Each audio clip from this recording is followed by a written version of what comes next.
Check my check. Good evening, everyone. So we are going to discuss the family tree of the Marathas, right? Peshwas, right?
So Balaji Vishnath was sixth Peshwa. Then Bajirao, 1720 to 1740.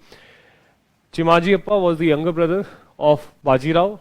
His son was Sadasiv Rao Bhau, who led the Maratha army in the third battle of Panipat, and he died in the third battle of Panipat. Right. So therefore, we are writing only those personalities who have relevance in the history. Right. So you can make it simultaneously. Then we'll explain.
Please make it, then we'll elaborate upon it.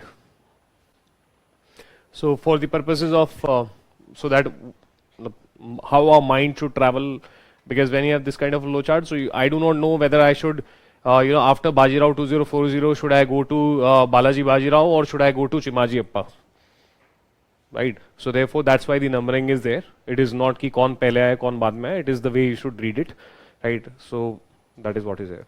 For example, after Balaji Bajirao, I do not know whether I should go to Raghunath Rao or I should go to Vishwas Rao, right? So therefore, that's why the numbering has been given so that for faster revision, you are able to have this kind of any spelling or anything. Yeah. Zoom in करते हैं. कहाँ से करना है zoom in? आप एक काम करो, यहाँ तक आप कर लीजिए. ये वाला पार्ट मैं zoom in कर दूंगा, बट उससे पहले until this point, I think, okay, you should be able to write. Is this visible? Sadasiv Rao Bhau, right? This is also visible. Huh?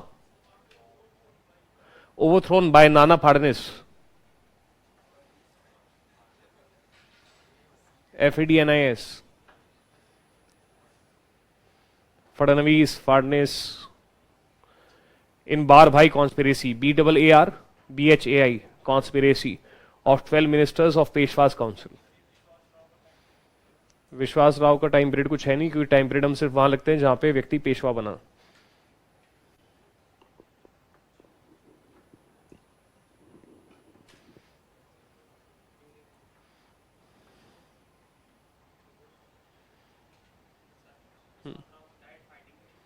Died fighting in third battle of Panipat. At the rate third battle of Panipat, 1761.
Till point number 6, have you written? Everyone? Anyone who has not written till point number 6? After that, I'll zoom in. So please reach until point number 6 as apt. RR is Raghunath Rao, 7374. 1773 to 1774, he was the Peshwa. Then it is written go to 9. So therefore Raghunath Rao 7374 overthrown by Nana Fadnis in Barbhai conspiracy of 12 ministers of Peshwa's council. Then come back to point number 10, which says that now Infant Madhav Rao II became the Peshwa, 7495, 1774 to 1795. Right? Is everyone now covered until point number 6? Anyone who is not? 6th point is nothing. Vishwas Rao was the elder son of Balaji Bajirao, and he died fighting at the third battle of Panipat. So therefore he was a warrior and he died fighting. In that war, the leader of the Marathas was Sadasiv Rao Bhau.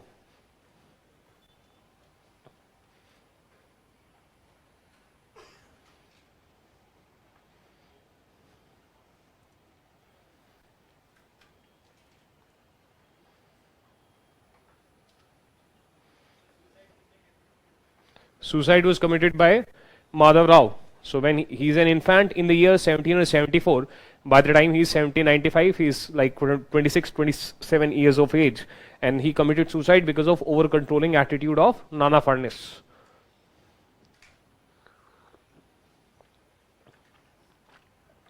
So write it down. After that, I'll explain it.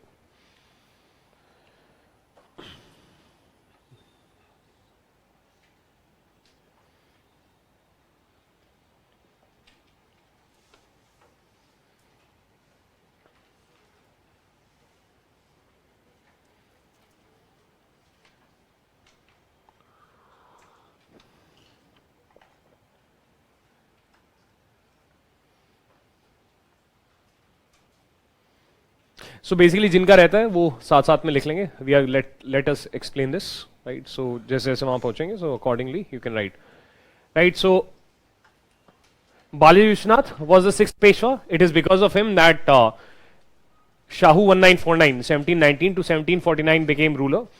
After that, Bajirao became the Peshwa. He was there from 1720 to 1740. There is the same Bajirao who plundered Delhi in 1737, held Muhammad Shah 1948 captive temporarily. It is the same Bajirao under whose leadership a large Mughal army was defeated in 1738 and the Treaty of Bhopal 1739 was signed. Right? It is the same Bajirao on whom the movie Bajirao Mastani is made. Right? So, anyways, अब दीपिका विपिका के बारे में मत पूछने लगना. Next point is, so after that Bajirao has two sons, मतलब who are in importance. Right? Balaji Bajirao, he becomes a Peshwa from 1740 to 1761. And his brother was Raghunath Rao 7374. Right? His brother was Raghunath Rao 7374. Right? Now, Balaji Bajirao has three sons. Right? Vishwas Rao, he died fighting. He was a person who was, Balaji Bajirao thought that can be made emperor. Right? But then the third battle of Panipat 1761 took place. So he was a person who was being groomed for the future Peshwaship or for the future emperorship. Right? And when he is dying, so therefore you see, and within weeks of the third battle of Panipat, Balaji Bajirao also died. Right? Udhar Sadasiv Rao Bhau is dying. So therefore you see, now who will become the next Peshwa? Young Madhav Rao. And he is also young. That young here signifies that he was inexperienced. Age may be young and otherwise also inexperienced. Naturally, he was not the one who was being groomed for being the Peshwa. It was Vishwas Rao, but sadly Vishwas Rao died. Right? Here also untimely death is taking place from 1761 to 1772, only for a period of 11 years. He is able to be the Peshwa.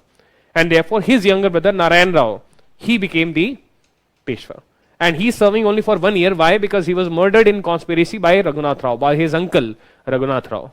Why? Because Raghunath Rao wanted to be the Peshwa. Right? So therefore, Raghunath Rao, he became the Peshwa.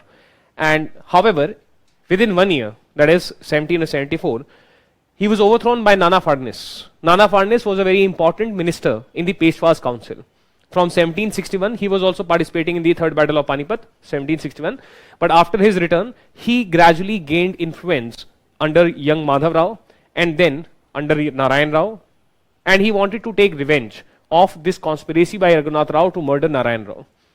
And therefore, with the help of the rest of the 11 ministers of the Peshwa's council, they came together in Bar Bhai conspiracy. Bar means 12 brothers. In Bar Bhai conspiracy, they came together to overthrow Raghunath Rao. And they made infant Peshwa Madhav Rao to the Peshwa. Right? Later on, we'll see that at this point of time, Raghunath Rao, he went to the Britishers and he sought their help. And that triggered the first Anglo-Maratha War, 1775-82. Right? However, he is not successful, and ultimately, infant Peshwa Madhav Rao too is the Peshwa. Obviously, he is an infant. So therefore, who is the real ruler? The real ruler was Nana Fadnis.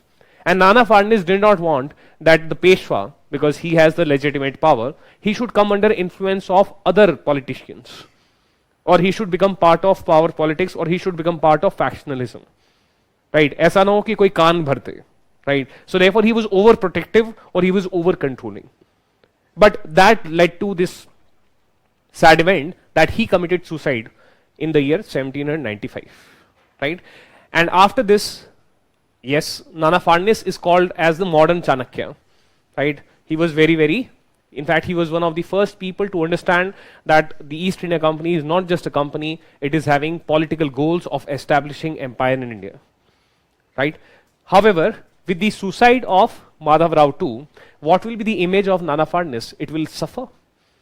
Other people will say that it is because of you, matlab how you were operating, how you were handling things, that because of your over controlling attitude, the Peshwa himself is committing suicide at such a young age, right? So therefore, opposition in the court, opposition in the Maratha polity will increase for Nana Fadnis, right? And after this, who becomes the Peshwa? Son of Raghunath Rao, the same Raghunath Rao, the same Raghunath Rao who was overthrown by Nana Fadnis. His son becomes the Peshwa, Bajirao too. Why? Because things are decided by blood. Things are decided by blood, right? So therefore, Bajirao too obviously would not want Nana Fadnis to be the person who is dominating the politics of Maharashtra. And so therefore, ultimately Nana Fadnis, he died in the year 1800. Right? He died in the year 1800, and therefore the only personality which could have kept the Maratha Sardars united, he was no more. And therefore, after 1800, the chances of Marathas acting in a united manner, or they kind of like decrease. They will act. Second Anglo-Maratha War will take place. Third Anglo-Maratha War will take place. But they are losing a very important leader. Right? Bajirao too, he ended up being the last Peshwa. Third Anglo-Maratha War. After the Third Anglo-Maratha War, 1817-19, he was removed. Peshwaship itself was abolished, and Maharashtra was annexed by the East India Company. Right? So that is the story. This is just an index. This is just an index. It is not, any topic has not been covered, right? But my intent is we should make an index which is slightly descriptive, so that at least movie ka trailer to pata chal jaye. Right? So therefore, indexes, they should have some kind of meaning. Right? So those who have not written, please, anyone for whom it is pending, please write down. Okay.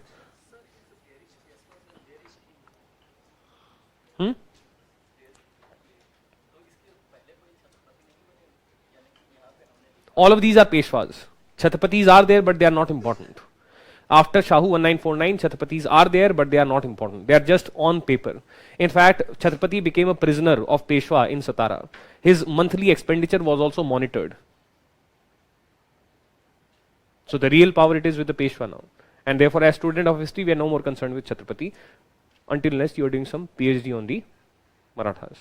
It can be a proper topic of PhD, that okay, what happened with the Chhatrapatis, what were the personalities. So when you are a PhD student, you go into those details which are scarce, or which are like, so you gather different sources, etc. But from the perspective of the UPSC and from in general college perspective also, after the Shahu, Chhatrapatis, they are not important.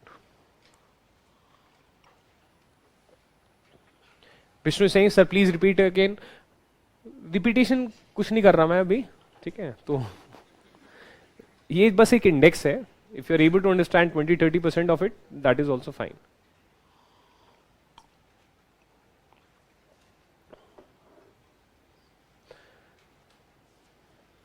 Right? So now let's begin.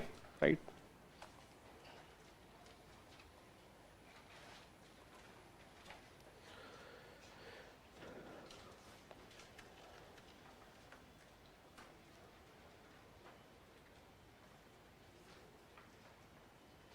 So now write down military rise of Marathas.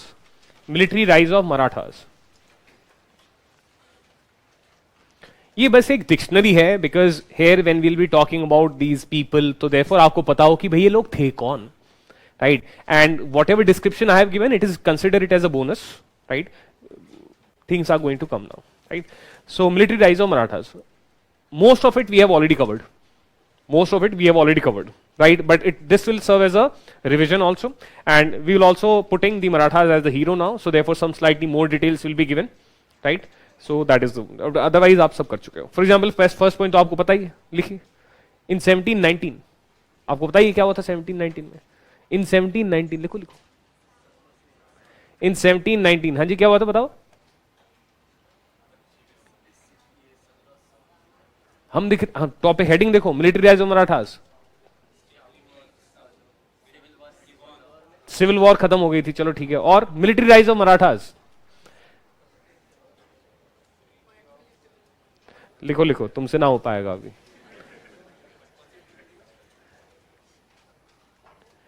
In 1719,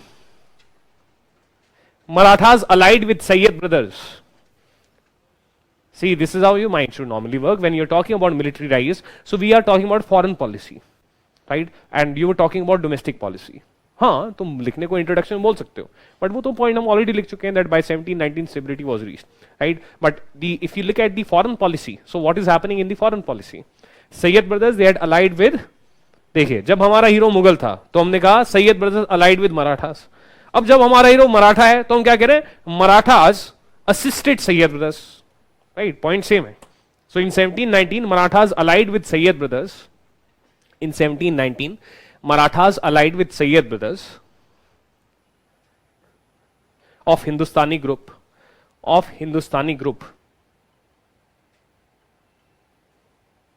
to remove Farrukhsiyar 1319 of Hindustani group to remove Farrukhsiyar 1319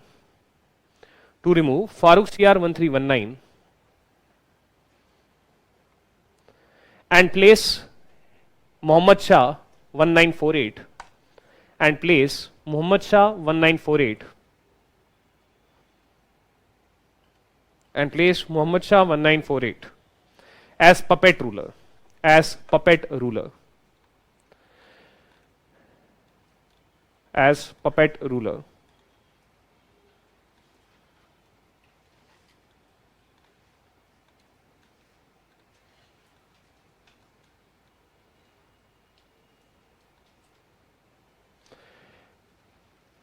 So Rishikesh, zoom out कर देते भाई, zoom out.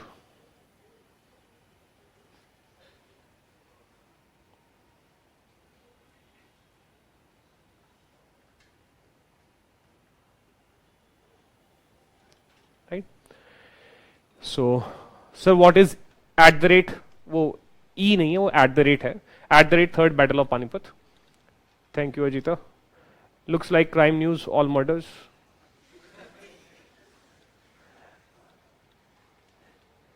Mr. Das is asking, is Nana Fadnis playing the same role as Bairam Khan in Mughals? Yes, he is guardian. He is acting like a guardian. He is also playing the same role as Tarabai for Shivaji too, right? So please repeat again all what ho gaya. Sir, what was the relation between Baji Rao 2040 and Raghunath Rao? So therefore, for Raghunath Rao, Baji Rao 2040 will be father. So please explain again young Madhav Rao and Narayan Rao.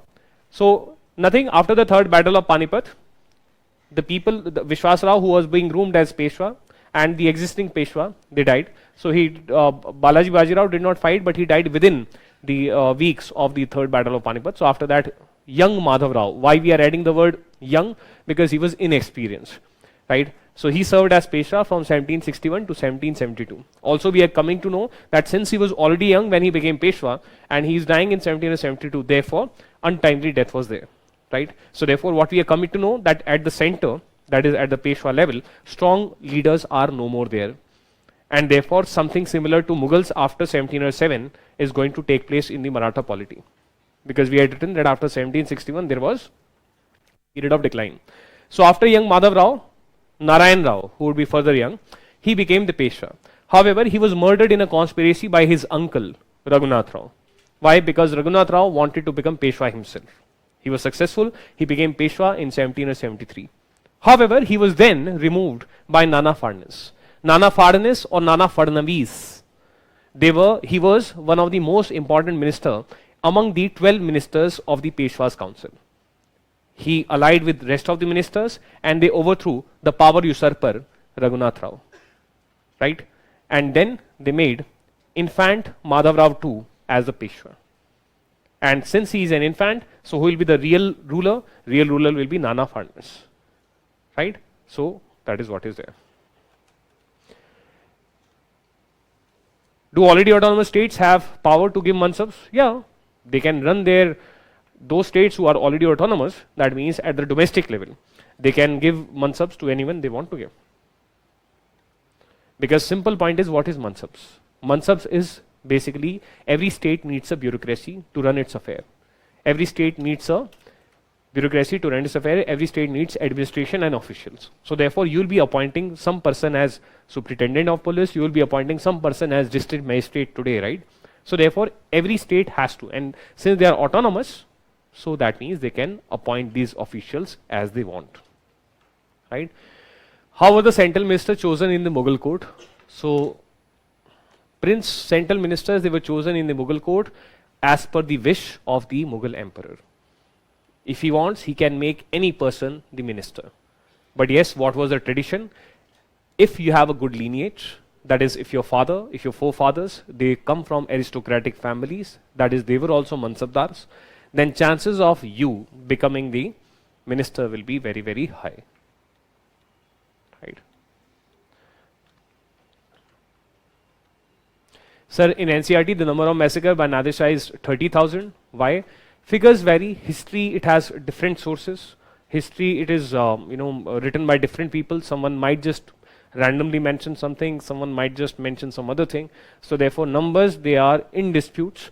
Right? So therefore, what I have given you, 2 lakh civilians, so it is also from some reputed source only. Right? You can go with the NCRT, no issues. Right? No one is going to cut your marks. Or you can find the middle path also. That figures vary. In the exam, you can also write down that as per different authors, from 30,000 to 2 lakh people died. तो ऐसा भी आप कर सकते हो, right?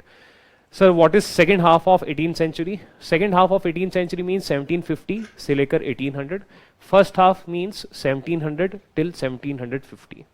Prince is saying, can we say that Marathas has some factionalism within them like Mughals? Yes, exactly. They are going to have this factionalism.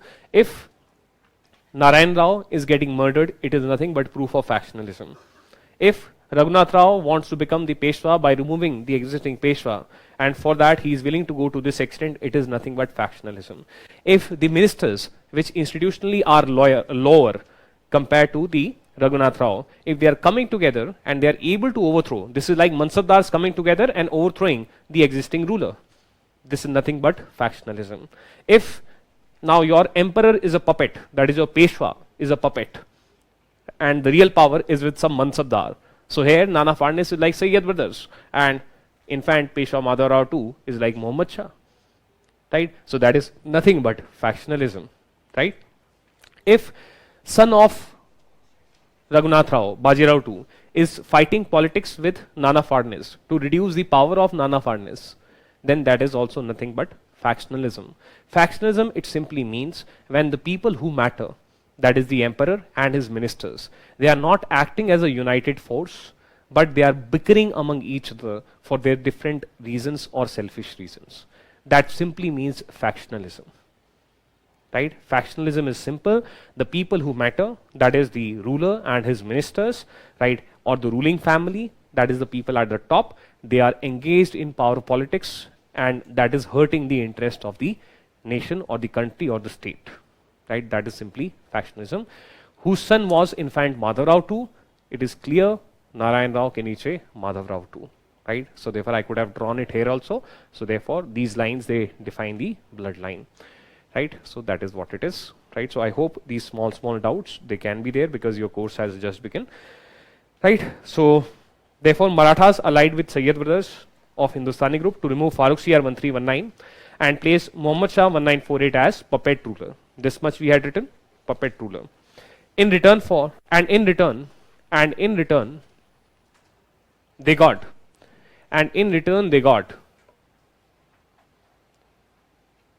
first sub-point. In return, they got first sub-point. Independent status in Maharashtra. Independent status in Maharashtra. Independent status in Maharashtra. इसका meaning क्या है? इसका meaning है that the Mughal emperor is saying that fine, Maharashtra is yours, right? So उस प्रकार से bracket में star लगा के लिखिए. Shahu 1949 recognized authority of Mughal emperor. Recognized authority of Mughal emperor. Therefore, independence here means autonomous. Therefore, independence here means autonomous. Therefore, independent here means autonomous. Independent here means autonomous. Like successor states. Independent here means autonomous, like successor states.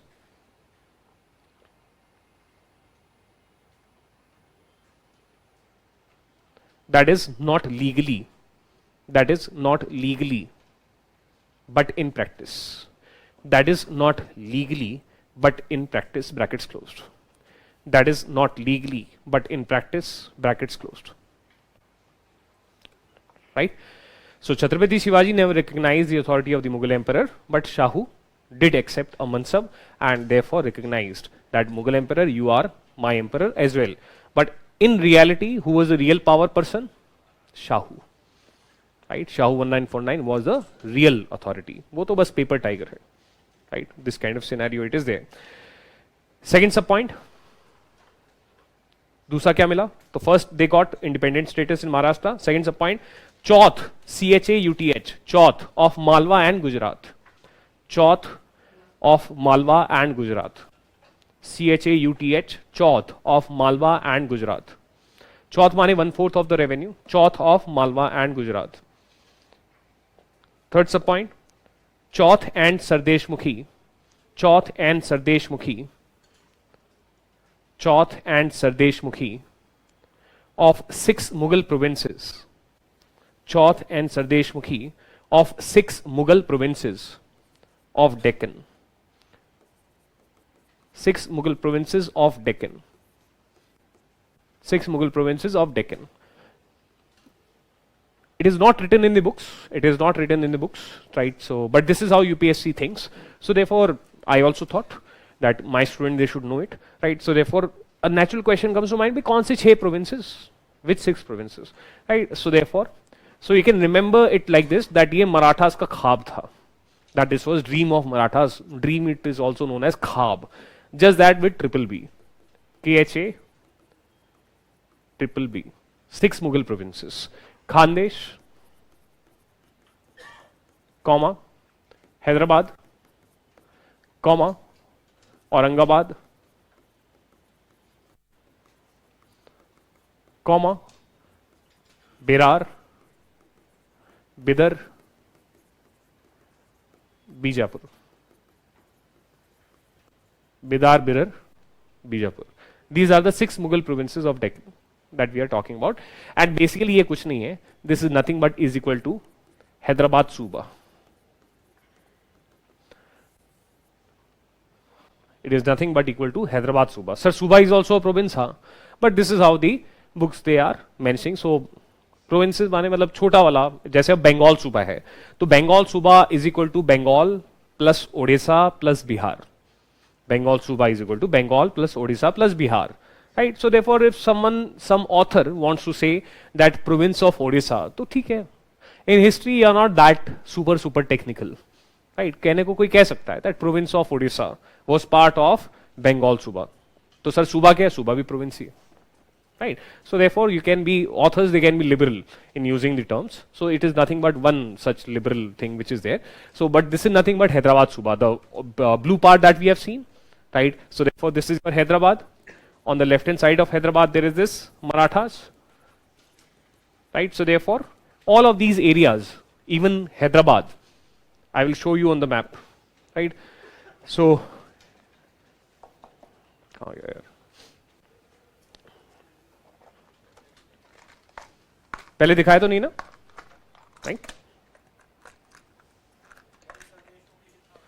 1/10 of revenue. That is, if the government is earning 100 rupees, then 10 rupees you have to give. So therefore, if I'm getting Chauth and Sardeshmukhi, right? So therefore, that comes out to be 35%. Right? 25% plus 10% is equal to 35% of revenue they are getting from that particular area.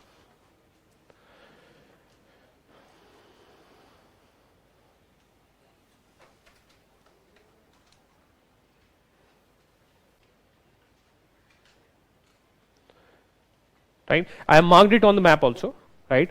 So therefore, see, this is Khandesh. This is map of 1795. In 1751, Khandesh was annexed by the Marathas. जिसकी वजह से आपको यहाँ पे अभी it is part of Orange, right? But we are in which year? We are in 1719, right? So in 1719, this was blue only. So this is Khandesh, Hyderabad, Haidarabad, and the Britishers, they are calling it with its spelling Hyderabad, right? So therefore, you see, like in Delhi, there is New Delhi. Do you know it? And there is a Old Delhi, right? And I have stayed confused while writing my address कि I am in part of New Delhi or I am part of Delhi or what, right? So anyways, मतलब ठीक है. तो हैदराबाद का part Hyderabad.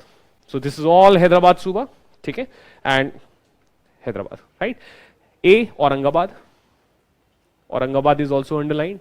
Triple B, Berar, Berar, Bijapur, and your Bidar. Bidar था नहीं तो मैंने ढूंढ के मार्क कर दिया, right? So that the students they know that okay, we are talking about these places, right? So therefore this kind of scenario it is there, right? So these are the 6 provinces. So that is nothing but Hyderabad Suba, right? So इसलिए आप simply भी कह सकते हैं he got Sardesh मुखी and Chauth of Deccan और सरदेश मुखी and Chauth of Hyderabad सूबा. आप लिखने के लिए ऐसे भी लिख सकते हैं, या प्रीलिम्स में आपसे ऐसे बोला जाता है कि हैदराबाद सूबा. So therefore you should understand कि हाँ अगर हैदराबाद सूबा बोला जा रहा है so it means these 6 provinces only, right? Next, write down. Next line. However, Nizam 244048. However, Nizam 244048. However, Nizam 244048 got rid of Sayyid brothers. Got rid of Sayyid brothers and restored status of Muhammad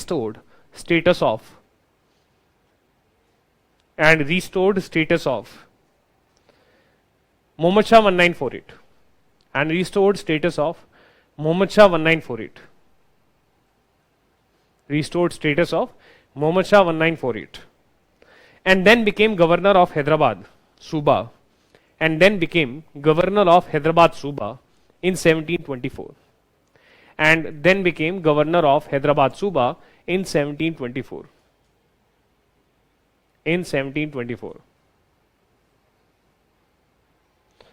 Right? That means that obviously till the point of time, मतलब in a way bracket में star लगा के write down. Therefore Marathas lost. Therefore Marathas lost the gains made. Therefore Marathas lost the gains made. Brackets closed. Therefore Marathas lost the gains made. Therefore Marathas lost the gains made. He is the governor of Hyderabad Suba. Will he be happy giving 35% of revenue of Hyderabad Suba to the Marathas? No, right? So therefore that means the fight continues. And that's why later on we'll be writing that in 1728 Marathas regained Chauth and Sardesh Mukhi of Deccan. They will defeat Nizam and they will regain. Right? Abhi to chala gaya. Till the point of time Muhammad Shah was a puppet. Till the point of time Muhammad Shah was a puppet of Sayyid brothers and the Marathas. These things they were extracted. If Sayyid brothers are no more in power, then who is in power? Nizam as Wazir from 1722 to 24. Right? So therefore whatever gains the Marathas they made, they are kind of being reversed. Obviously, Nizam, who became the governor of Hyderabad in the year 1724, he will not be very happy giving the Chauth and Sardesh Mukhi, and therefore the fight goes on. Right? So, anyways. Next point, 1727-28. 1727-28. Bajirao 2040. 1727-28, Bajirao 2040 sent army to Gujarat. Sent army to Gujarat.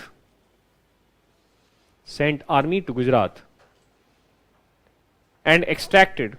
Sent army to Gujarat and extracted right to 60%. Extracted right to 60% of revenue, right to 60% of revenue of Gujarat, right to 60% of revenue of Gujarat from its Mughal governor,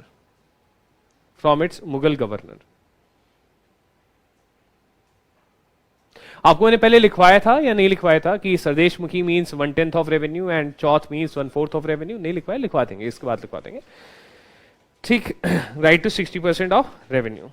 next point you write on 1728 Bajirao 2040 defeated Hyderabad. Bajirao 2040 defeated Hyderabad. Bajirao 2040 defeated Hyderabad and regained Chauth and Sardeshmukhi regained Chauth, CHAUTH, Chauth and Sardeshmukhi of Deccan, regained Chauth and Sardeshmukhi of Deccan. अब bracket में star लगाइए. Chauth is equal to 1/4 of revenue. Chauth is equal to 1/4 of revenue. And Sardeshmukhi is equal to 1/10 of revenue. And Sardeshmukhi is equal to 1/10 of revenue. Sardeshmukhi is equal to 1/10 of revenue.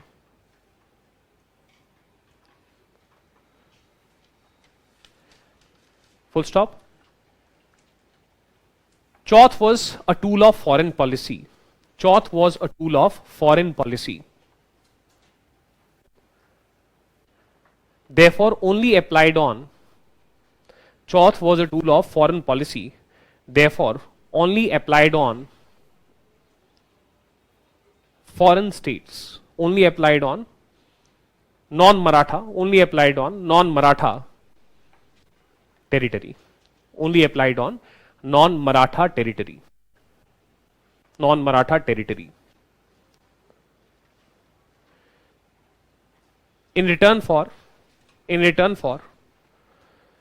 Maratha protection, in return for Maratha protection, in return for Maratha protection, in return for Maratha protection. That is the protected state.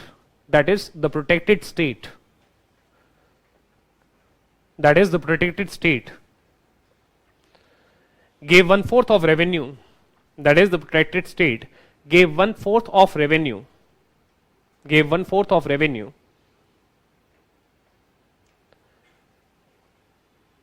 to prevent future Maratha attacks, to prevent future Maratha attacks on itself, to prevent future Maratha attacks on itself.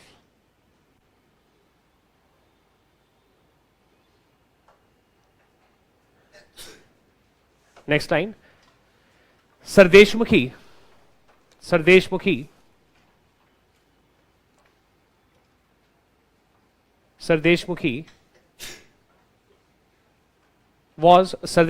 was introduced by Chhatrapati Shivaji. Sardeshmukhi was introduced by Chhatrapati Shivaji.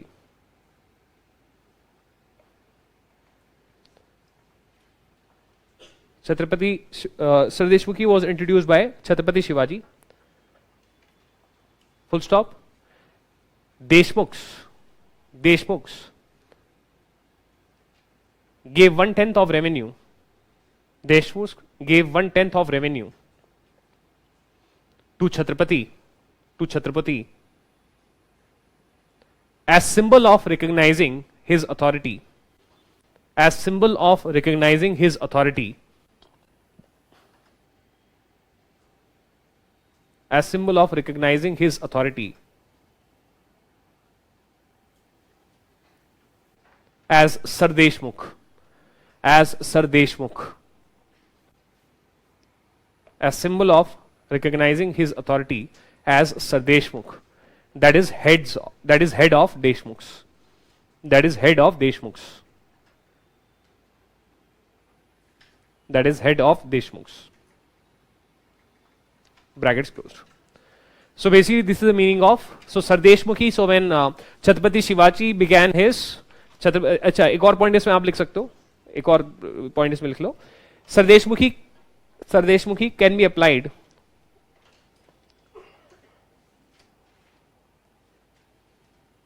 on Maratha and non-Maratha territory. Sardeshmukhi can be applied on Maratha and non-Maratha territory. Sardeshmukhi can be applied on Maratha and non-Maratha territory. Maratha and non-Maratha territory. Right? Maratha and non-Maratha territory. Full stop. When protected state could not pay chauth anymore, when protected state could not pay chauth anymore, when protected state could not pay chauth anymore, it lost protection, and was then annexed by Marathas. It lost protection and was then annexed by Marathas. Brackets closed. Right? So Sardeshmukhi, when Chhatrapati Shivaji started building his Maratha kingdom, so monetarily powerful sections are those people who collect land revenue, because we are living in a agrarian society and land revenue, it is very, very important. And these people, they are called Deshmukhs. Like there are Zamidars under the Mughals. So similarly in Deccan, these people who collected land revenue on other kinds of revenue, they were called Deshmukhs. Right? So therefore they need to be under me if I need to be an effective Chhatrapati. So therefore Chhatrapati Shivaji declared himself as head of Deshmukhs or Sardeshmukh, and therefore so that the Deshmukhs, they recognize the authority, so therefore they paid 1/10 amount of the land revenue that they collected. In addition, they paid 1/10 amount of land revenue in addition to Chhatrapati, as symbol of recognizing that you are superior and we are below you, we are subordinate to you. Right? So it, otherwise for practical purposes it simply means 1/10 of revenue. Right? And it can be applied on the domestic as well as foreign. Right? Chauth is 1/4 of revenue. Right? So if Marathas, they are attacking any new kingdom and the kingdom gets defeated, so instead of annexing that kingdom right away, Marathas, they extracted 1/4 of revenue. Marathas, they extracted 1/4 of revenue. Right? And in return, Marathas promised that fine, since till the point of time you are giving us 1/4 of your revenue, that is earnings of the state, we will not be attacking you. We will not be attacking you, and you will have our protection. Right? But over a period of time, what happened? 1/4 of revenue, that is 25% of revenue, it is a huge amount. Right? And therefore, over a period of time, the state, the protected state, got economically weakened. And there will come a point of time when it will not be able to pay the chauth. Right? And at that point of time, it will lose technically the protection, and therefore the Marathas, they will attack it. Now it is very, very economically weakened. It cannot fight to that extent that could have fought back then, and therefore much easy to annex it. Right? So therefore it became a tool of foreign policy, and it resulted in expansion from the Swarajya to gradually Samrajya. Right? So therefore this is how the things they are working. This is how the things they are working. Gujarat here is orange. At one point of time, Gujarat was under Mughals. Right? And they are extracting here 60% of revenue. So therefore, Sardeshmukhi 1/10 of revenue, that is 10% of revenue. Chauth 1/4 of revenue, that is 25% of revenue. It is, they are just terms. In Gujarat, if they are able to extract 60% of land revenue, 60% of revenue, that is, तुम लोग 100 रुपए इकट्ठा करो, 60 रुपए मुझे दोगे, you will give me 60 rupees out of 100 rupees that you collect. So fine, 60% of revenue we are extracting. Right? So therefore, chauth, it simply means 25%, Sardeshmukhi 10% of revenue. And chauth is a tool of foreign policy, therefore will be only applied on the territory which is not Maratha territory, and Sardeshmukhi can be applied on foreign as well as domestic territory. Right? So therefore that is your chauth and Sardeshmukhi. A very natural question comes to the mind of the student, that why extract chauth and Sardeshmukhi instead of annexing it? So therefore answer to this particular question is that every ruler does cost benefit analysis. Right? And what is the benefit and what is the cost? You need to see. So ruling is a cost. Ruling is a cost. Right? So therefore when you rule, so therefore you would have to do a lot of expenditure also. A free may, by just fighting one war, free may you are getting 35% of land revenue or 25% of revenue. Right? So therefore it is very good. Right? It is free का पैसा, एक regular source of income हो गया, rent आ रहा है. Right? एक तरीके से. That is one part. Second part is, see, defeats, they are also not, life is not black and white with respect to defeats. right? For example, India defeated Pakistan in 1971. That does not mean that we go ahead and we annex Pakistan, right? Afghanistan was also defeated by the US, but that does not mean that US expanded. Every country does cost benefit analysis. Another point is कि defeat के भी degrees होती हैं. For example, you are fighting with me, right? And therefore you gave me a, let's say, boxing match, imagine करिए, right? So therefore, let's say a boxing match is taking place. Both the fighters, they are standing at the end of the match, but one person is declared winner. Second kind of boxing match, Mike Tyson is there. He gives a knockout punch, and now the other person is on the floor. He is not able to even stand up, and Mike Tyson is declared winner. Third, let's say some huge animosity was there, and the boxing ring, the person ended up killing that person. Right? So defeats necessarily does not mean that that you are going to kill the person. Right? Or victory does not necessarily mean that you are going to kill the person. So what degree of victory it is? Right? If you decide that I am going to not stop until unless I kill the person, then the person who is under attack, then they will bring all of their resources and fight till death. Right? So therefore you see, for example, the Marathas, they extracted chauths from Rajputs also. They extracted tributes from Rajputs also. But if Marathas had decided that we are going to annex Rajputana, then it would have resulted in maybe a very, very long war which would have continued for maybe 30 years, 40 years. Then what? Then I am draining myself. इससे better ये नहीं है क्या that I am able to have influence in their polity. I am able to have a say that who will be the next Rajput ruler in this particular Rajput kingdom. Plus, I am also getting some decent percentage of revenue free of cost. Right? So therefore, let us choose a path of diplomacy instead of annexation. Annexation, it has costs. If you go ahead with annexation, then the party which is being annexed, it will fight till the last breath. And this will exhaust you also. This will exhaust you also. Right? So therefore, this kind of scenario it is there. Right? So that is the answer to the question that why extract revenue. Right? And देखो, second option, gradually I weakened you. You paid me chauth. One day you are economically very, very weak. अब मैं तेरे से लड़ूंगा because now the costs are low and benefit is high. अब तो now I will bring my army. तू खुद ही surrender कर देगा. You will surrender on your own. You see, so therefore they are acting brainy. Right? That is what is there. Right? Next, write on. Hanji. Chauth was taken after fighting a war. You are defeated, and then a treaty will be signed. And you will ask, sir, you have defeated me. What do you want? Do you want some of my territory? Right? That I am not going to give. Let's see. So therefore, I give terms to you that see, you are bound to be defeated. Right? You have already suffered some defeats in the battle. Right? I am ready to not carry this dispute forward if you agree to pay me chauth. Right? So therefore you say, fine, I'll pay you 1/4 of revenue and now we are friends. Okay. So but when he's already defeated, then what is the difference between that and annexation? भाई अभी 5 minute में क्या बकवास कर रहा था? What is the difference between defeat and annexation? भाई, if India is defeating, यार defeat it means that, अरे रुक जाओ, defeat का मतलब होता है, मैं वही कह रहा हूँ, defeat gradation में होता है, right? If I fight with you, ठीक है, right now, मैं तुझे पेल पाल दिया अच्छे से, मैं तेरे ऊपर ही बैठ गया, मेरा वजन बहुत है, मुझे और कुछ नहीं करना, मैं I'll just sit on you, ठीक है, and you will say, sir defeated, please get up, right? I'll get up. That does not mean that tomorrow you cannot fight with me. You are still alive, right? And I would extract something from you, that okay, from tomorrow you will not be doing XYZ things. You'll say, okay, I agree.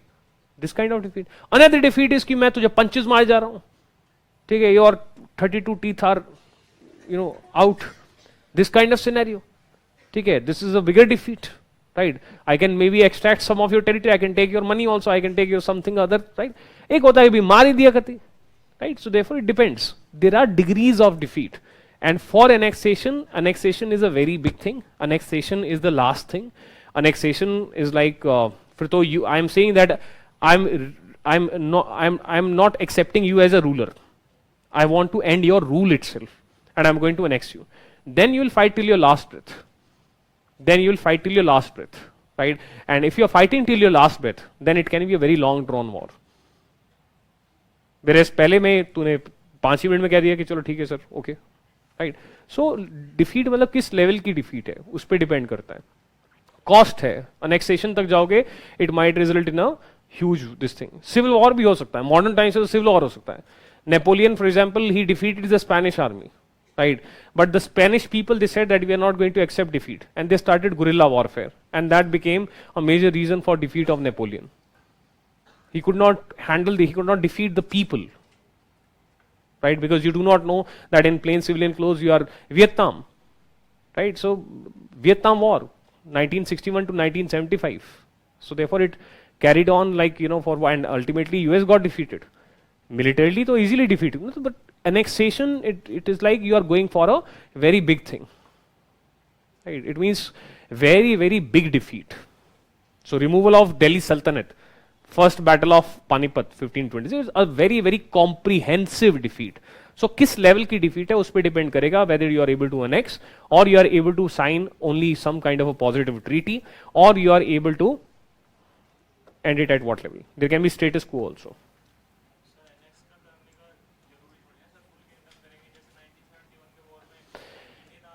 You can annex part of territory also, you can annex the whole territory also, वो depend on the terms of the treaty. Deshmukhs are zamindars. In the Deccan area, the people who are collecting land revenue, they are called Deshmukhs.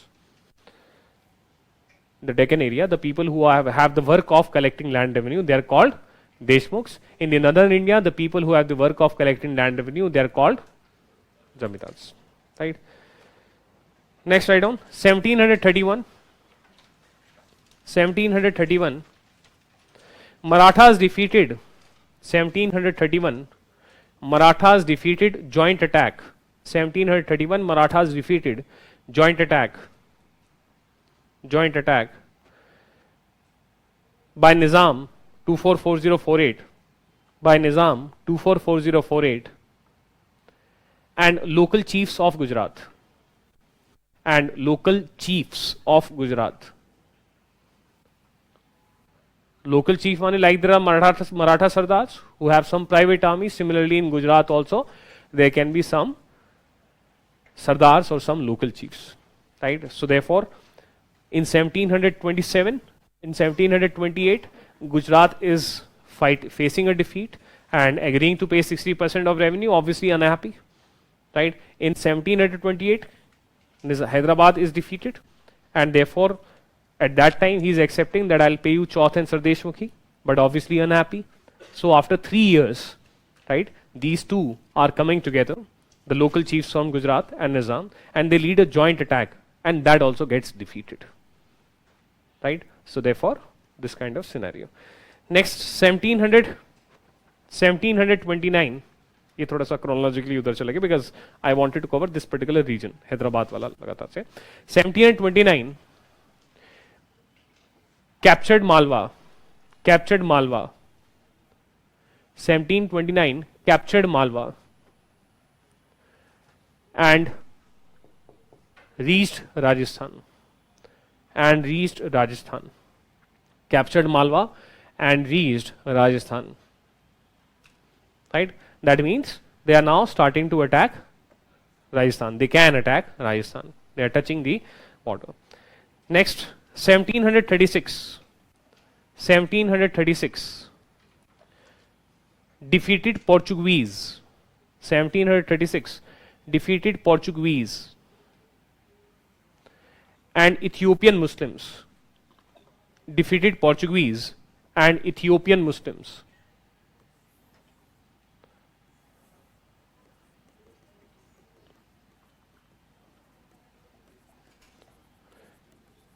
And Ethiopian Muslims.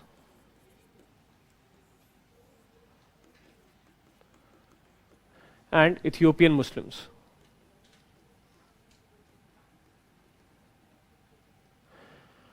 In Konkan coast. In Konkan coast. In Konkan coast.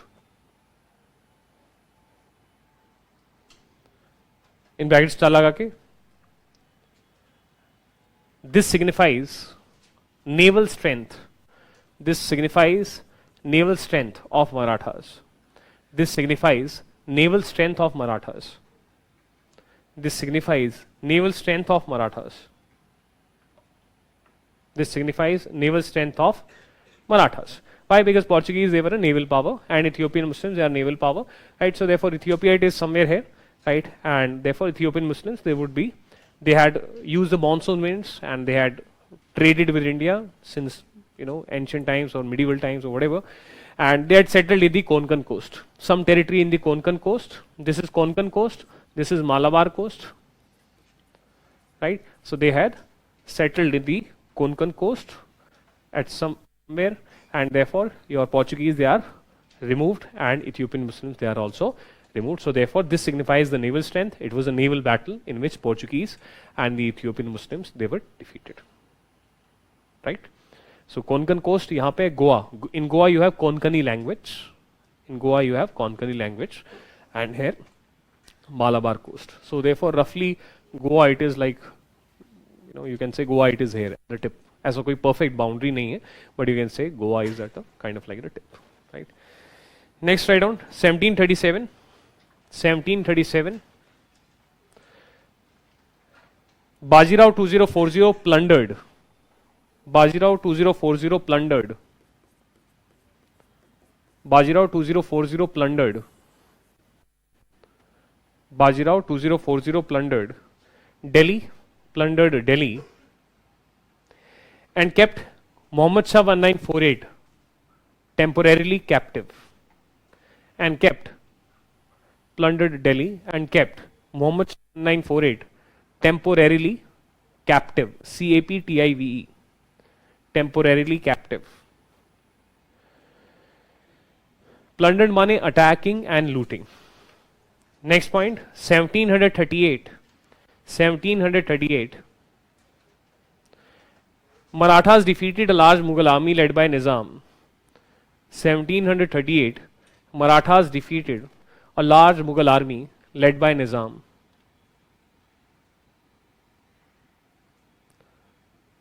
Led by Nizam. 244048. So Nizam, he was governor of Hyderabad from 1724 till 1748. Governor means Subadar, right? Because Suba is province, so Subadar is the governor of the province, right? and then signed large Mughal army led by Nizam 244048, and then signed Treaty of Bhopal 1739, and then signed Treaty of Bhopal 1739.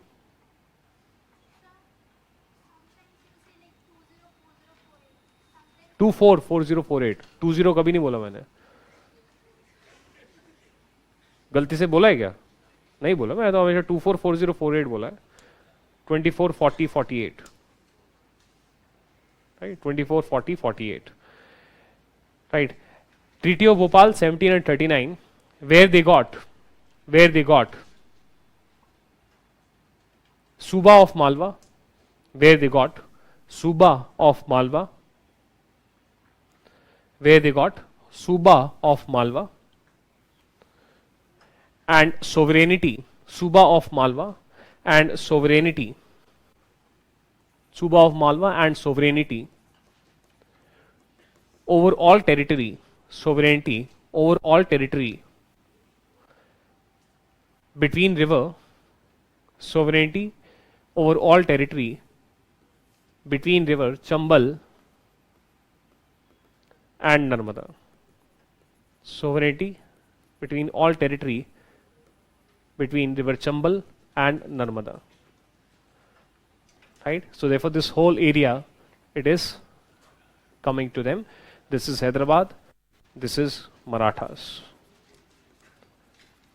and here you have your Gujarat, right? So therefore this is the territory we are talking about. Yes. Capturing, taking over of, for example if you, अगर तुमने किसी यहाँ पे flat पे कब्जा कर लिया तो कैप्चर हो गया, right? Illegal capture and legal capture, they are two different concept. You have captured someone's property, that is 1729 Marathas capturing Malwa, and then the person is accepting that fine, this property belongs to you legally also. So therefore, that is in this particular year of 1739. That is Mughals finally accepting that okay, this territory it is yours. Right? So उस प्रकार से. Right? Next 1745-51. 1745-51. 1745-51. Raghuji Bhosle of Nagpur. Raghuji Bhosle of Nagpur. Raghuji Bhosle of Nagpur regularly attacked. Raghuji Bhosle of Nagpur regularly attacked.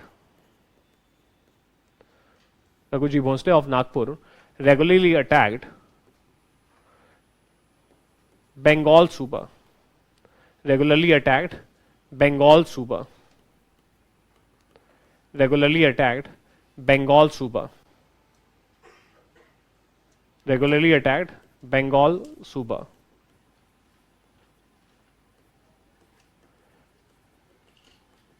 And forced Alivardi Khan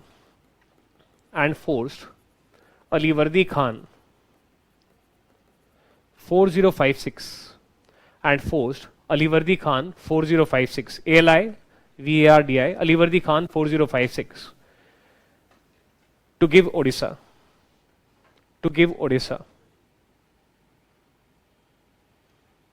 plus Chauth of Bengal and Bihar plus Chauth of Bengal and Bihar plus Chauth of Bengal and Bihar. Chauth of Bengal and Bihar. Right तो उस प्रकार से ये है. In brackets डाल लगा के लिखिए.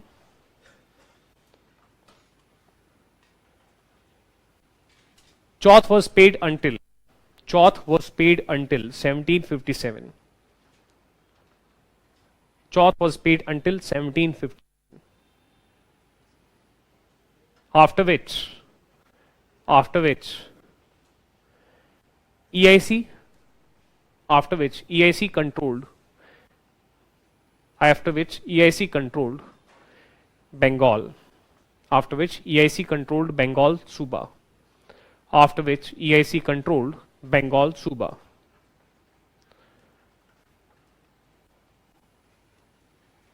Plus Marathas lost Odisha. ये ब्रैकेट में स्टार लगा के ये plus Marathas lost Odisha to British. Marathas lost Odisha to British slash EIC to British slash EIC in Second Anglo-Maratha War. In Second Anglo-Maratha War 1803-05.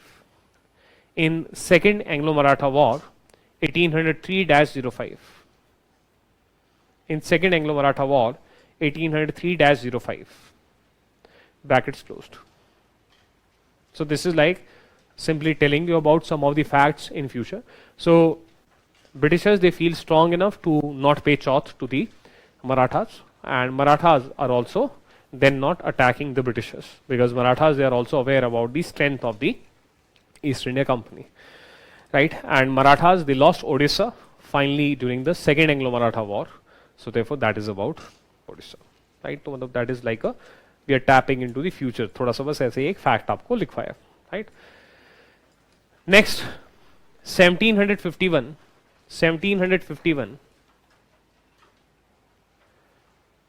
Nana Sahib 4061. 1751 Nana Sahib 4061.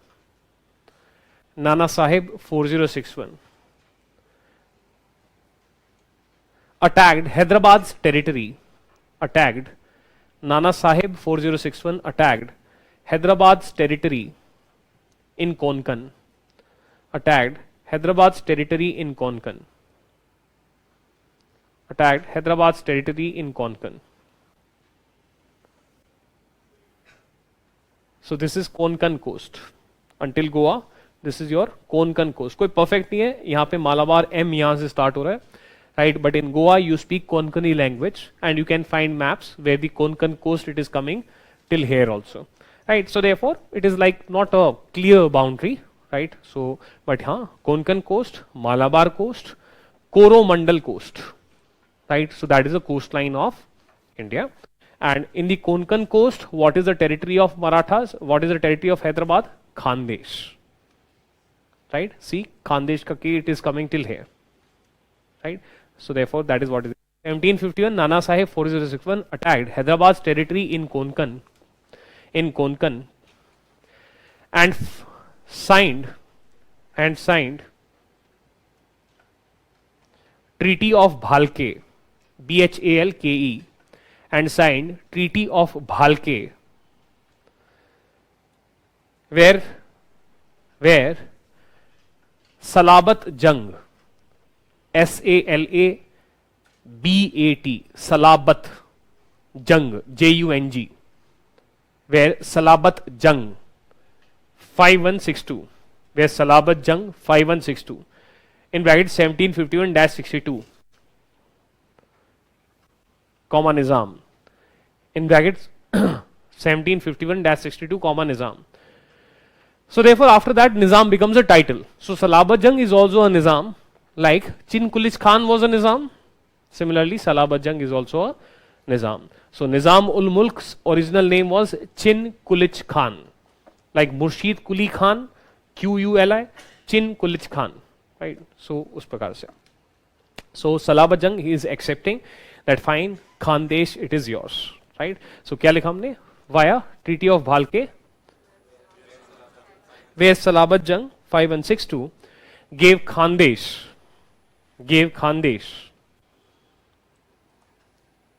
to Marathas. Gave Khandesh to Marathas.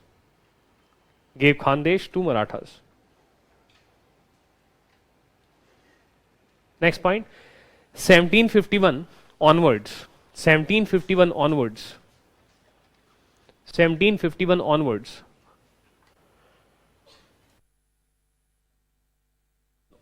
Check my check. 1751 onwards, Marathas regularly attacked Rajputs. 1751 onwards, Marathas regularly attacked Rajputs.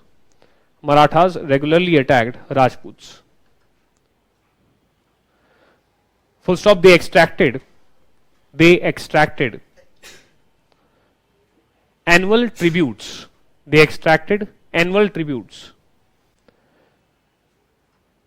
And interfered in succession. They extracted annual tributes and interfered in succession.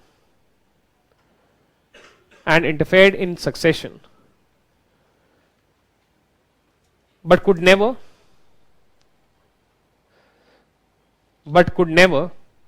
conclusively defeat Rajputs.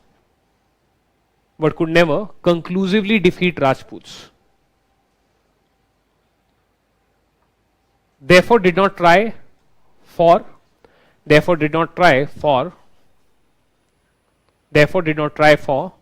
annexation.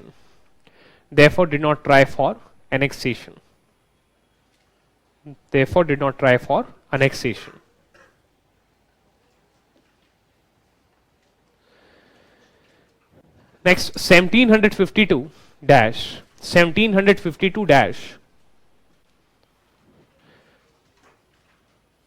Mughals came under Maratha protection. 1752 Mughals came under Maratha protection. Due to fear of Afghan invasions.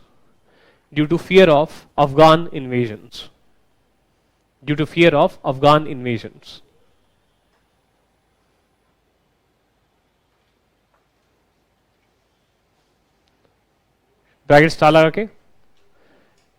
First Afghan invasion 1748.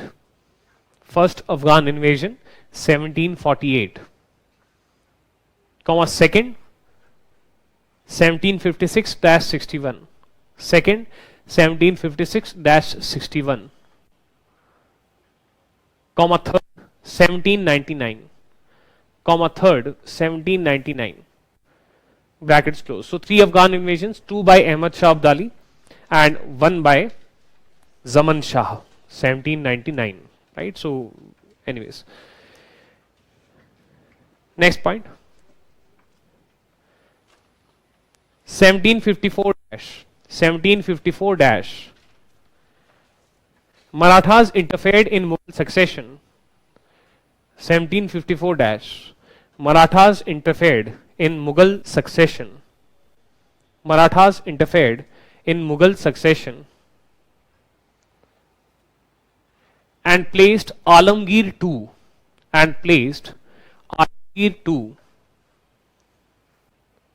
Alamgir Roman II 5459 and placed Alamgir II 5459 1754 to 59 as puppet emperor. Placed Alamgir II 5459 as puppet emperor. As puppet emperor. As puppet emperor. Next, 1765.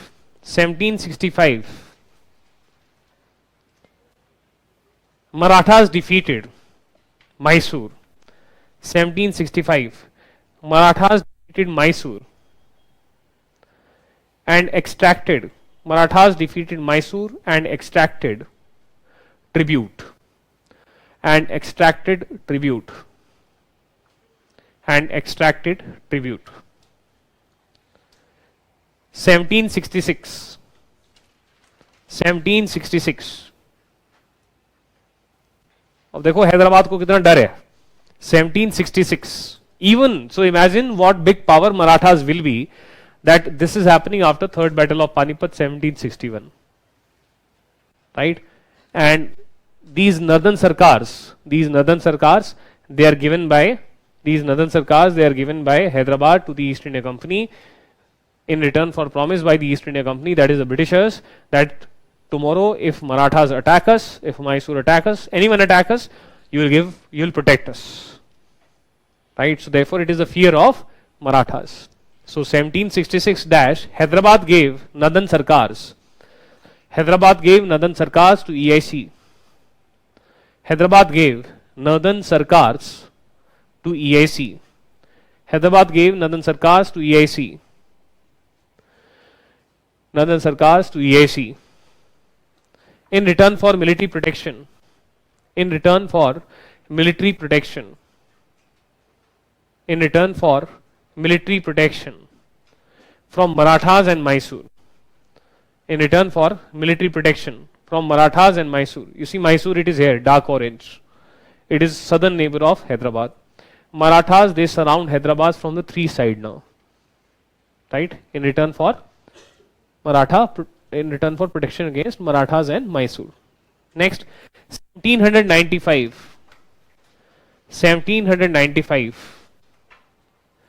Battle of Kharda.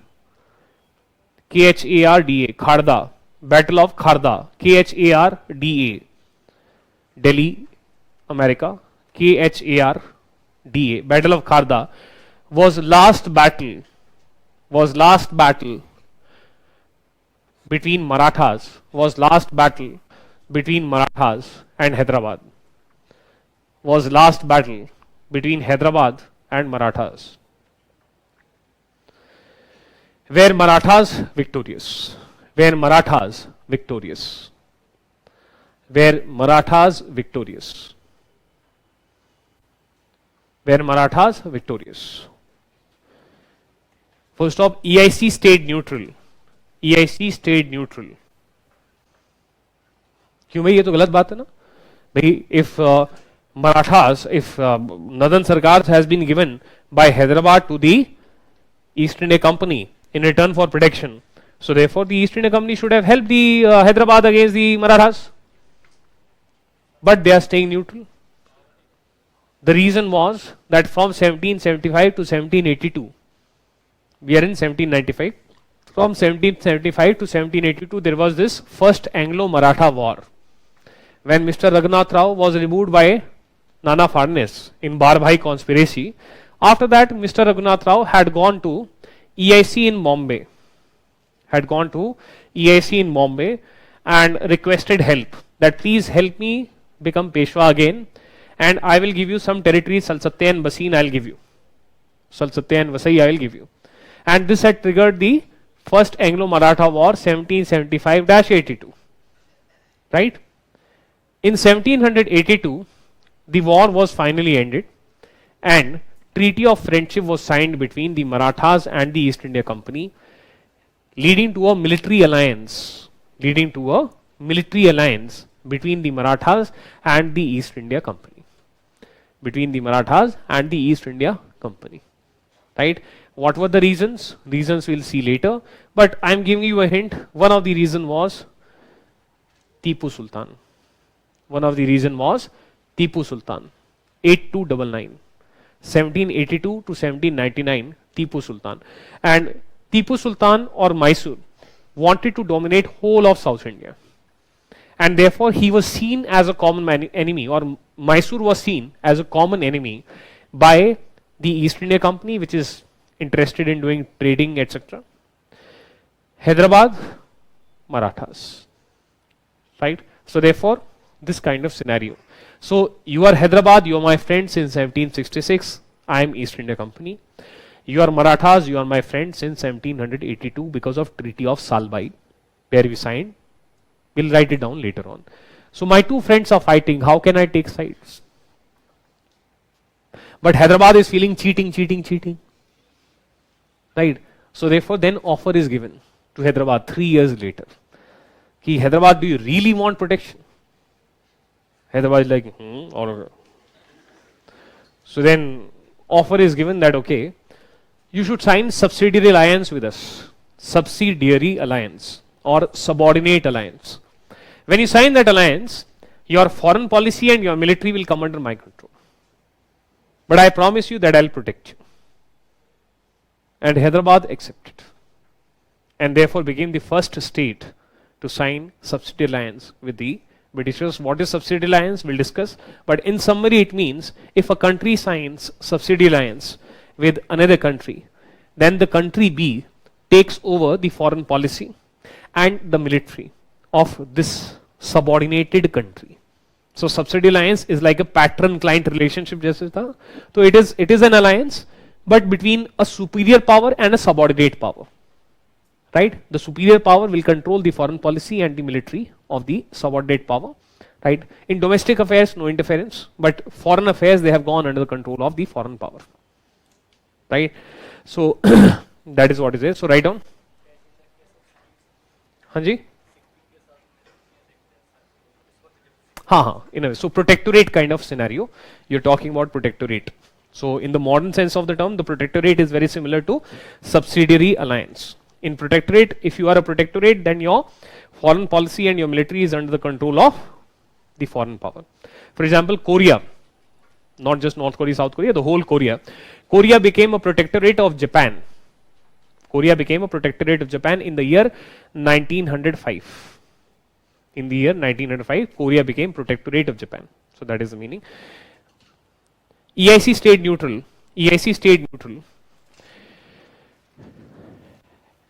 As it also had military alliance,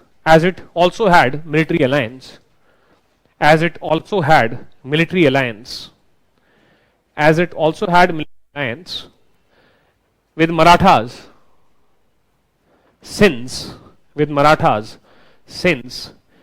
Treaty of Salbai, SALBAI, since Treaty of Salbai, SALBAI, 1782. Treaty of Salbai, SALBAI, 1782. Next, 1798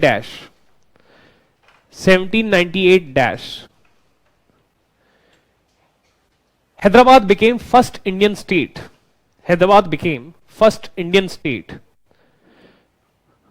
To sign subsidiary alliance /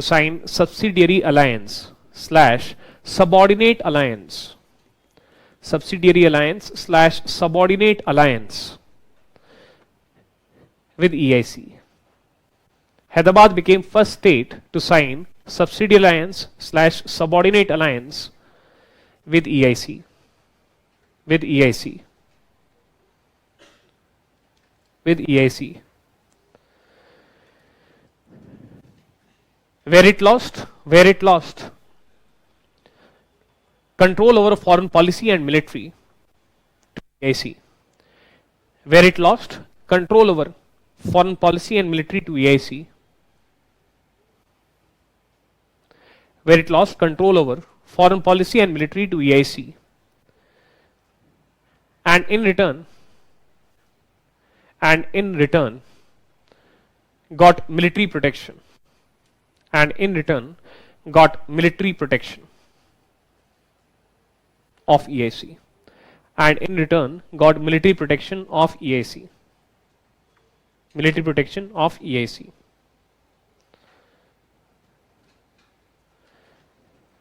Right? Military protection of EIC.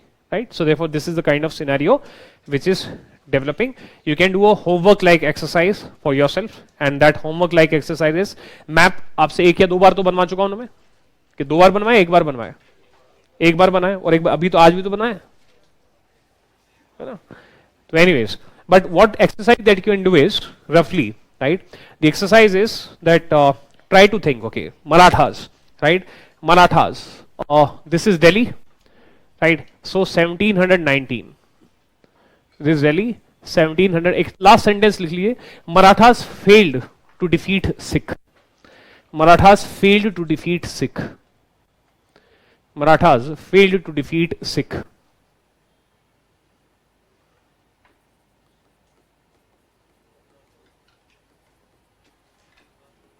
Marathas failed to defeat Sikh. Right? So therefore देखिए, Delhi 1719 MD Shah, 1719 MD Shah puppet, 1719 MD Shah puppet. अगर आपके पास space ज्यादा होगा, so you can write down independent status in Maharashtra plus Chauth and Sardesh Mukhi of 6 Mughal provinces of, ठीक है, etc. Anyways, so आते हैं उसमें. So these are the 6 Mughal provinces, that is Hyderabad, right? So here you see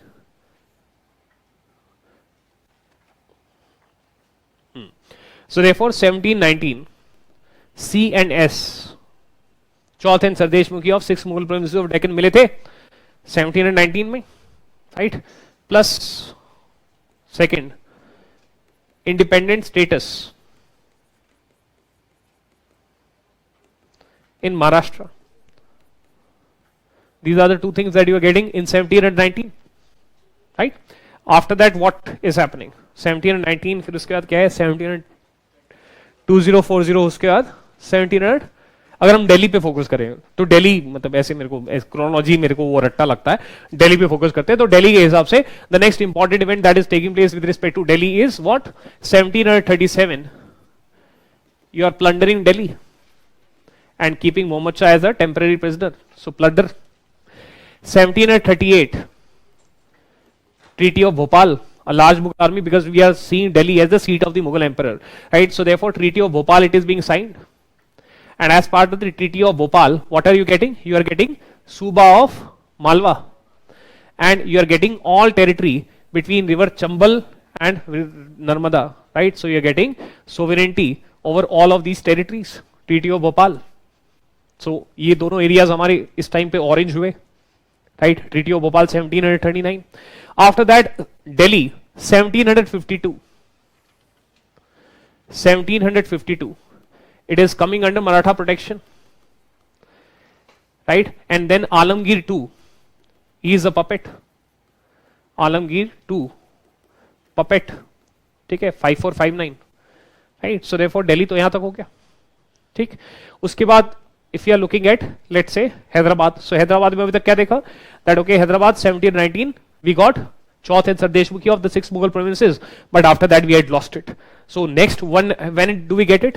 In 1728.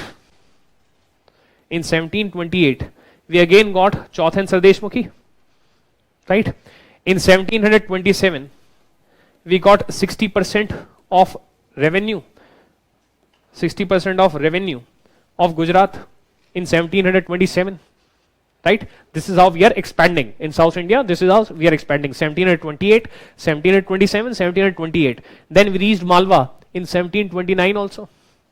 This is how Marathas are expanding, right? 1729. After that, this Khandesh we got in the year 1751. Khandesh, Marathas they are getting in 1751, right? Then apart from this, 1736, around this Konkan coast, अगर इसको हम Konkan बोलते हैं, in this particular region. So therefore 1736, your Portuguese and your Ethiopian Muslims, they are being removed, right? Region wise तो ऐसे है.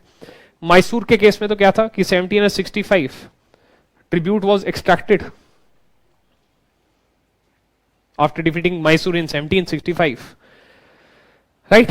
1720 हैदराबाद का तो Hyderabad it is again being defeated. 1751 में डिफीट किया, फिर एक और बार 1795 में वैसे डिफीट किया, वो तो चलो खैर छोड़ो, ठीक है, उसको छोड़ भी सकते हैं 1795,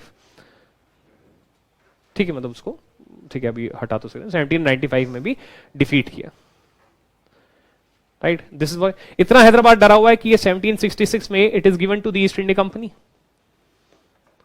राइट? एंड देन इतना डरा हुआ है that Hyderabad it signed in 1798 it signed subsidiary alliance with the East India Company. This kind of scenario it is coming. फिर यहाँ पे हम पहुंचे में तो भोसले of Nagpur, ठीक? So Nagpur it is attacking. You see it is getting Odisha in 1751. Why? Because from 1745 to 1751 he continuously attacked. Plus he is getting ये क्या है बिहार, right? और ये क्या है बंगाल. So इनका C that is Chauth.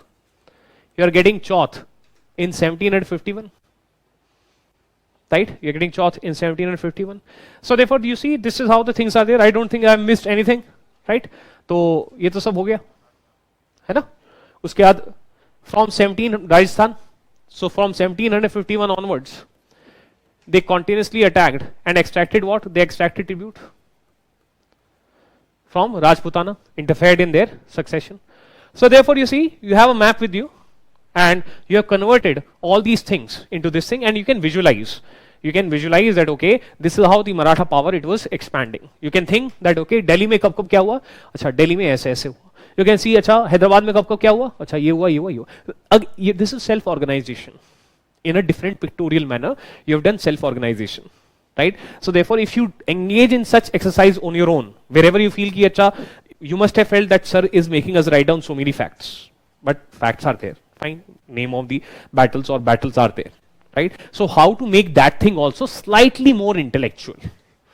If we take a map and if we are able to do this exercise even by looking, and then we see कि अच्छा चलो सर ने तो chronologically बताया, let us see what is happening in Delhi. अच्छा 1719 Muhammad Shah became a puppet. Okay, 1737 Marathas plundered. 1738 Treaty of Bhopal. Right मतलब चलो वो तो दिल्ली नहीं है, दिल्ली का यहाँ पे फिर 1752 they are coming under protection plus Alamgir two is a puppet. अच्छा so in a way I see that the first attempt in 1719 it failed because it was only temporary victory. But from 1737 by the time period of 1757, that means in the 20 years beginning 1737, in the 20 years Delhi is under proper control of Marathas. Delhi was dominated for roughly 2 decades before the third battle of Panipat 1761 by the Marathas.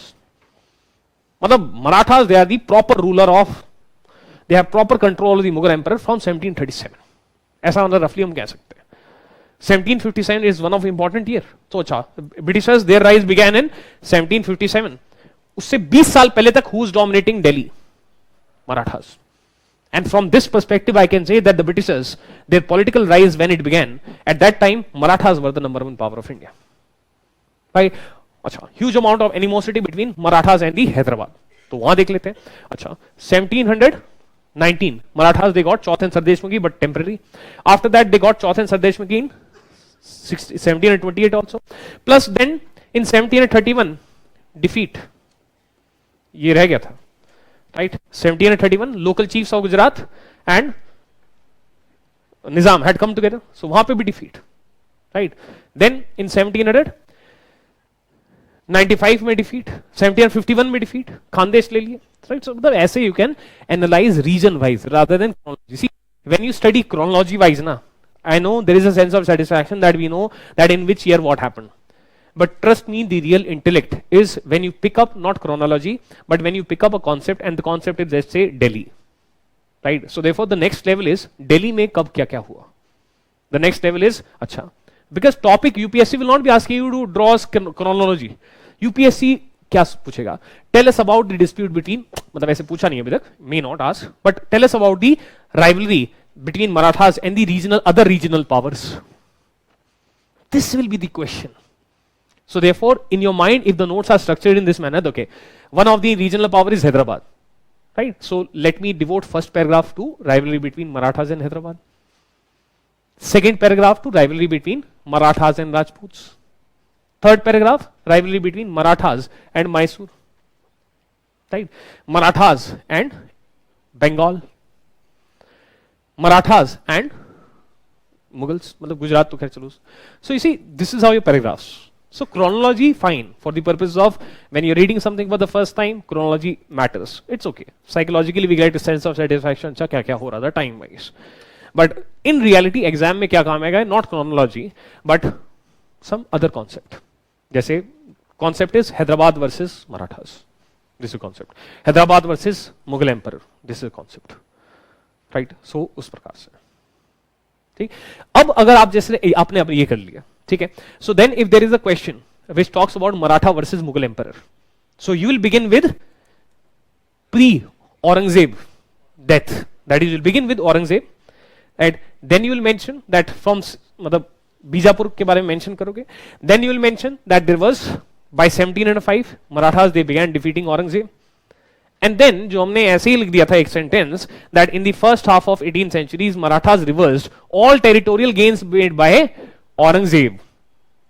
Now with these notes you can expand that statement, right? And you can talk majorly about, let's say, Delhi versus this thing and other territorial gains. Depend करता है question क्या है उसके basis पे, right? So we go on a break of 10 minutes. After that we'll meet and we will continue.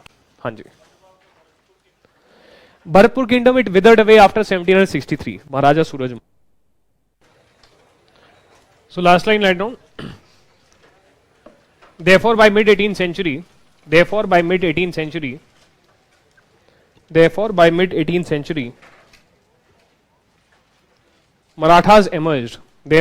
18th century Marathas emerged. Therefore by mid 18th century Marathas emerged as top power in India. As top power in India.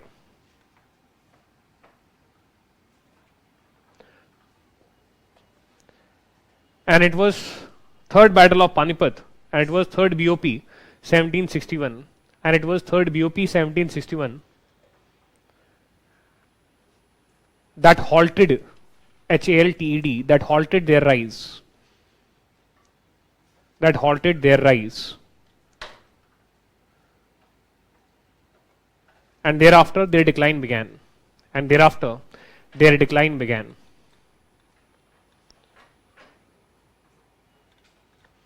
There are some questions. What is the relation between Marathas and Mysore? Negative relations are there because Mysore under Hyder Ali 6182 and Tipu Sultan 8299 wanted to dominate whole of South India. Ashish is asking, sir, how Marathas navy defeated Portuguese who had the best naval power during that time? No, that is not true. Portuguese, they were the top naval power in the 1500s. Right? In 1600s, they were defeated by the British. They were also defeated by the Dutch. And we are now in 1736. So therefore, Portuguese, they are no more that kind of power. Can we say that India having subsidy alliance with Jammu and Kashmir till 2019? No, subsidy alliance is a very negative word, and that should not be used for Jammu and Kashmir. You use subsidy alliance, it is an alliance. Alliance is always between two independent parties.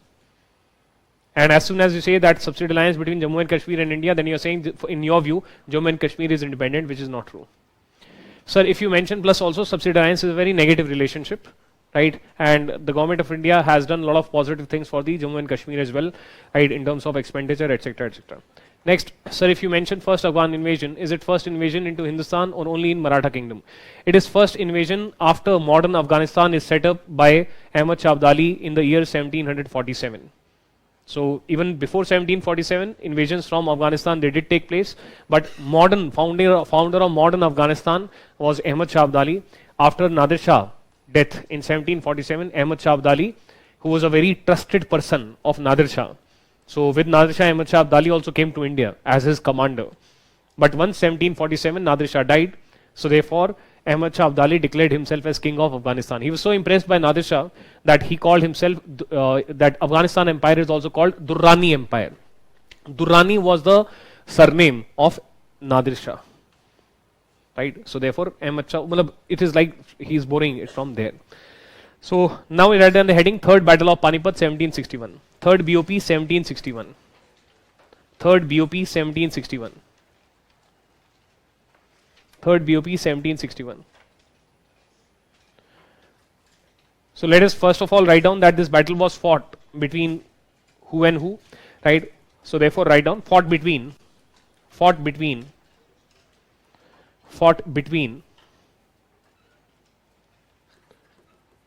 Ahmad Shah Abdali,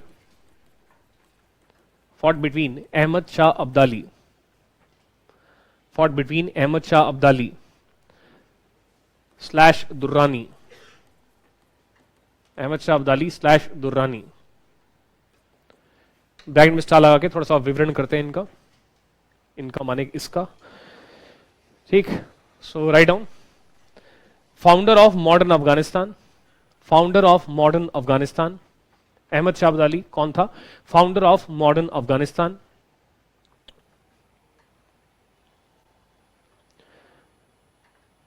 and of Durrani empire, end of Durrani empire plus, end of Durrani empire plus trusted commander, end of Durrani empire plus trusted commander of Nadir Shah, trusted commander of Nadir Shah,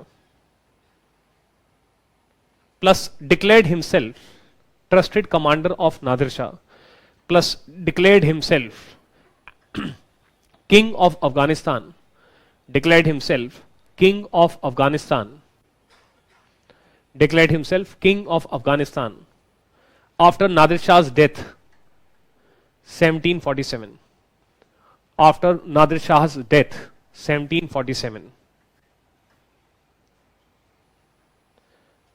plus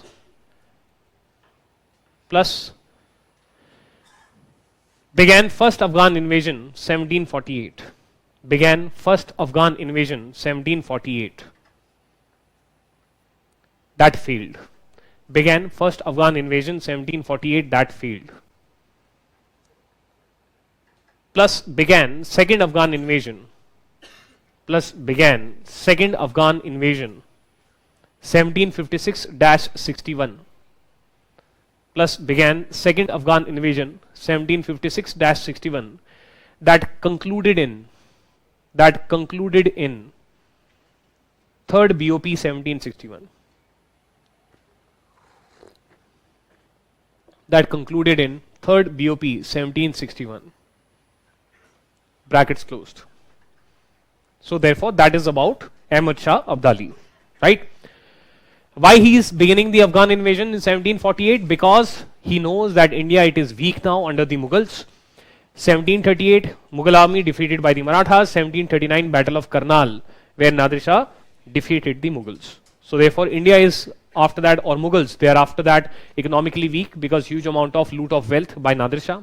Militarily weak because back to back two big defeats, right? And therefore there is opportunity to loot India further. There is opportunity to possibly extend the Durrani Empire from Afghanistan to India, right? So therefore he is an empire builder. He is coming to India not just for the purposes of looting India, but goal of establishing an empire. But that will fail. We'll see how, right? Now in the center of the page you write down plus. That is, he was supported by who? Plus Shuja Ud-Dawla, Shuja Ud-Dawla 5474, Shuja Ud-Dawla 5474, 1754 to 74, Nawab of Awadh.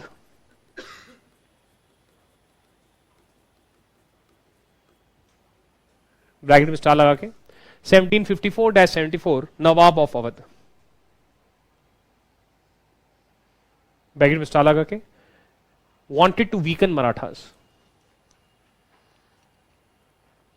wanted to weaken Marathas, wanted to weaken Marathas, brackets closed.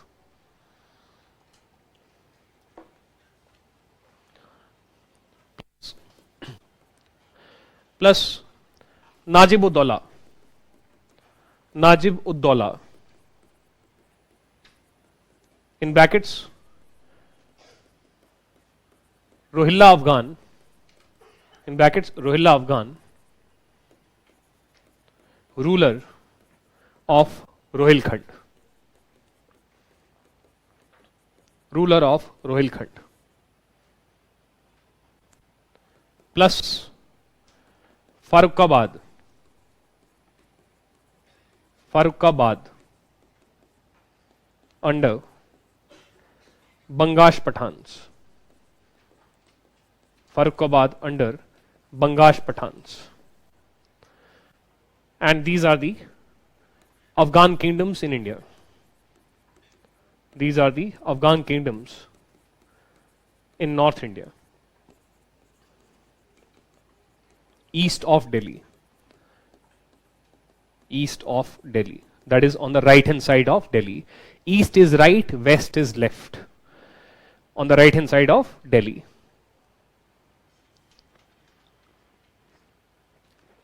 East of Delhi. Then in the middle of the page, verses. Then in middle of the page, verses. Marathas. Verses Marathas.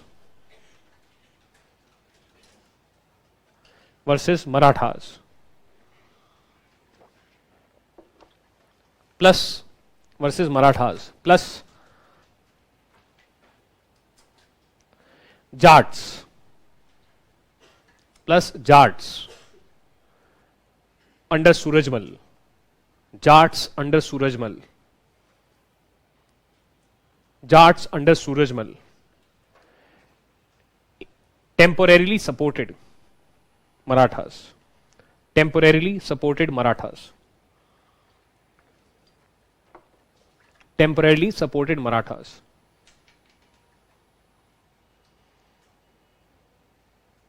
Plus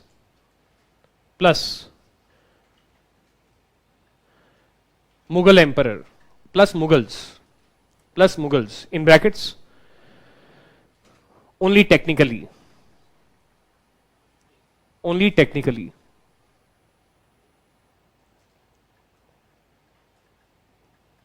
as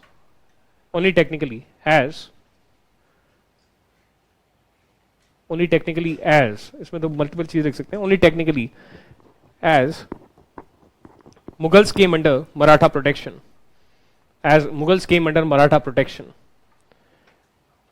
due to fear of Afghan invasions.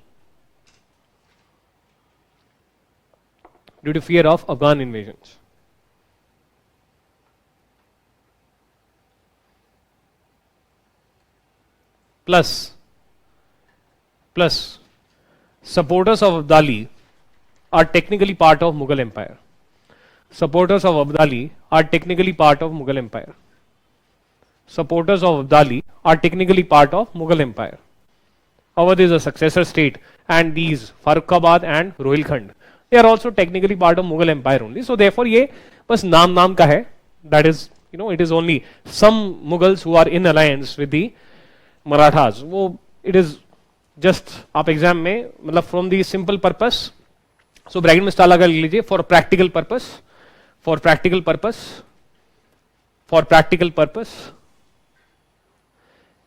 an exam purpose, for practical purpose, an exam purpose, only Marathas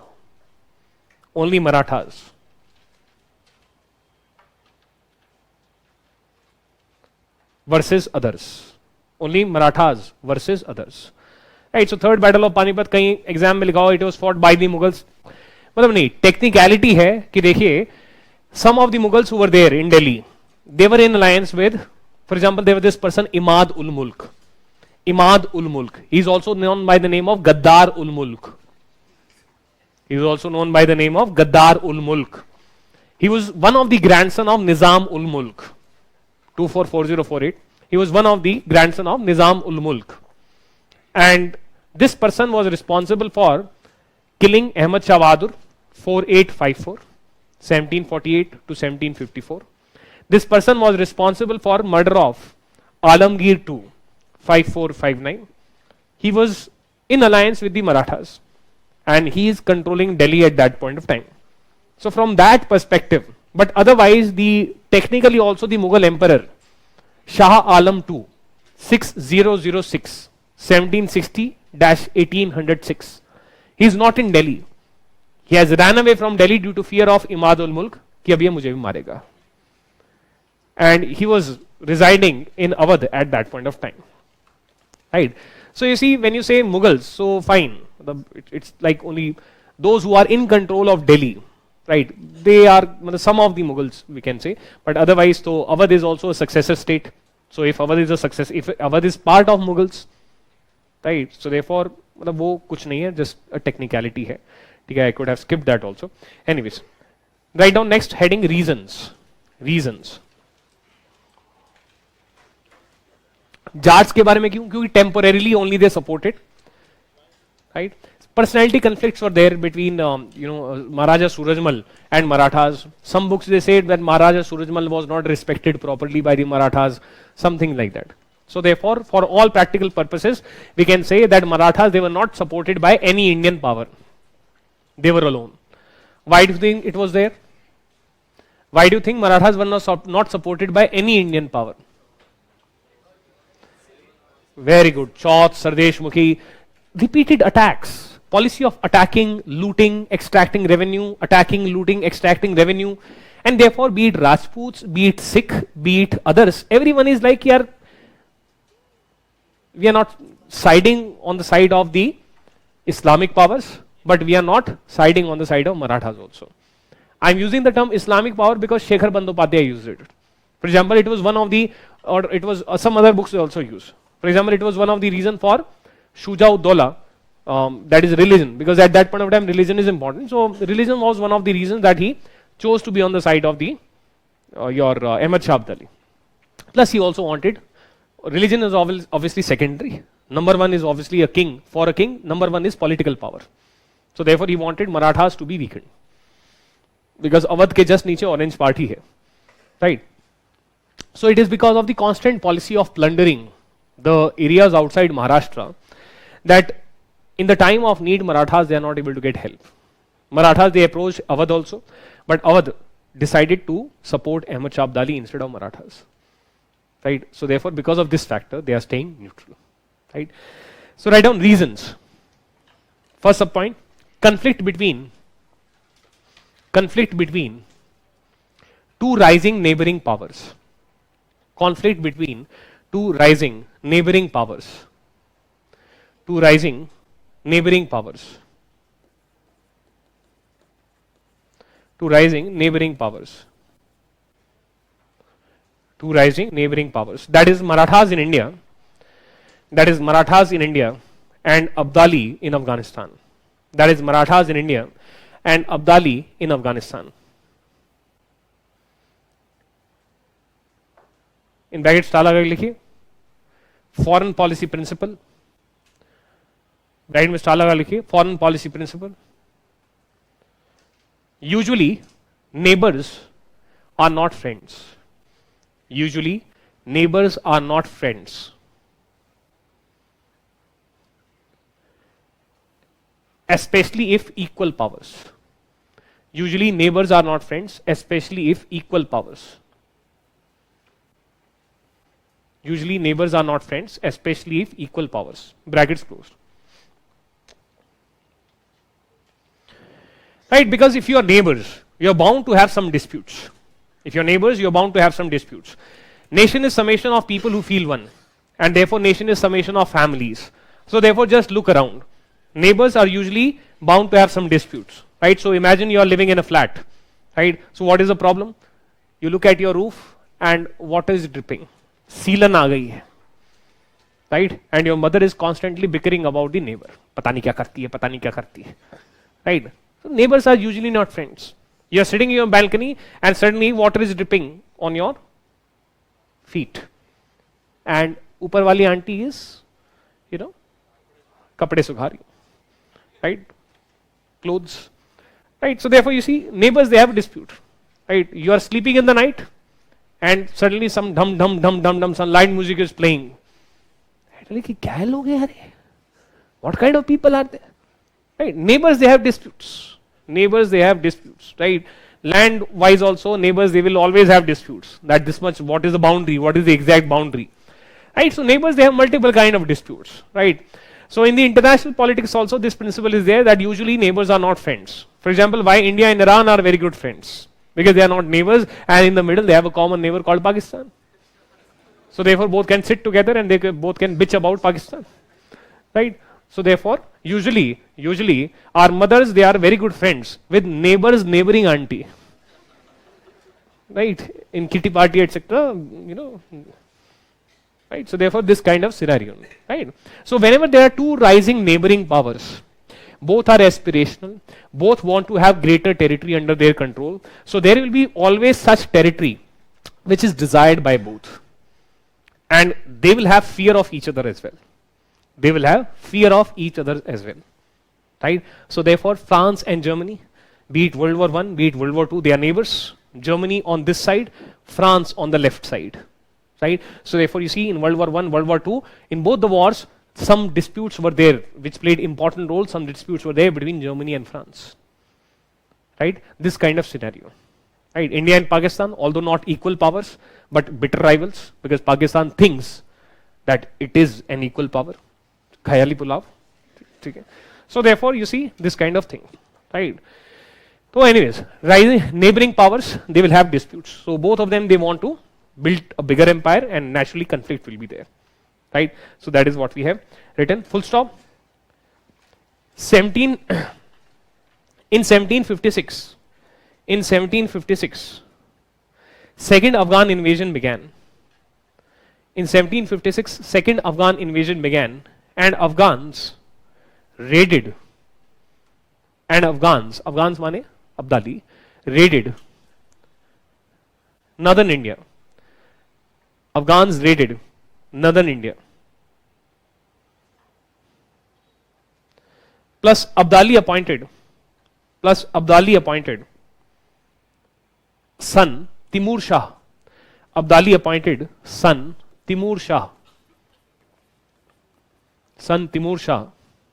as governor of Punjab and Kashmir. Abdali appointed son Timur Shah as governor of Punjab and Kashmir. Next point, 1758 dash. Obviously, see, if Marathas, they are aspiring by 1758, they are very big power, right? And they have dreams of ruling whole of India. Already since 1752, Mughals are under their protection, right? So they have a dream of ruling whole of India. And when a very important part of India, Punjab, it has gone to the neighboring power. So obviously, if you aspire to be all India power, then it is upon you. To get that area back. Plus, you have promised since 1752 that we are going to protect the Mughal emperor, right? So therefore, Punjab is technically part of Mughal empire, right? So therefore, at this point of time, Peshwa kaun hai? Nana Sahib 4061, right? That is 17. See, ये जो 4061 है, इस तरीके से help करते हैं. Why it becomes easy? So अच्छा ऐसे सोच लोगो, कौन कौन है भाई? अच्छा बाजीराव 2040, राइट? फिर उसके बाद अच्छा नेक्स्ट कौन और कौन, तो नाम याद आएगा तो ईयर भी साथ ही याद आएगा, because 4061 it is attached. So therefore, at this point of time, Peshwa Nana Sahib 4061 sent his brother Raghunath Rao to lead an army and to fight and defeat Timur Shah. And Raghunath Rao defeated him and removed Timur from power. right? Earlier we had written that Marathas, they could never defeat the Sikh. So therefore now they are reaching Punjab also in a way, right? Through this particular point, Sikh are different, they are staying neutral, that is separate matter, because they are concerned about their own things. Anyways, so therefore can we say that this is the peak of Maratha Empire territorially? That they are reaching Lahore also. Lahore was the capital of Punjab, undivided Punjab. Lahore is today in Pakistan, right? And therefore this acted also as another flashpoint or a rivalry point between Ahmad Shah Abdali and Marathas, right? So now fighting, it increased, right? So write down 1758 Nana Sahib 4061. Nana Sahib 4061 sent brother Raghunath Rao 7374. Sent brother Raghunath Rao 7374. Sent brother Raghunath Rao 7374. Who defeated and removed. Who defeated and removed Timur from Lahore. Who defeated and removed Timur from Lahore. Defeated and removed Timur from Lahore. Full stop. This was peak. P-E-A-K. This was peak of Maratha Empire. This was peak of Maratha Empire. And now Nana Sahib 4061. Thought of making son Vishwas Rao emperor of India. Thought of making son Vishwas Rao emperor of India. Full stop, in brackets star laga ke. Those Mughals who were anti-Maratha had earlier requested help of Abdali. Those Mughals who were anti-Maratha had earlier requested help of Abdali, brackets closed. They had sent letters to Abdali, please attack India, otherwise Marathas, they will become the rulers of India, brackets closed. Those Mughals who were anti-Marathas earlier had requested help of Abdali, brackets closed. Next point, attacks by Abdali culminated in Third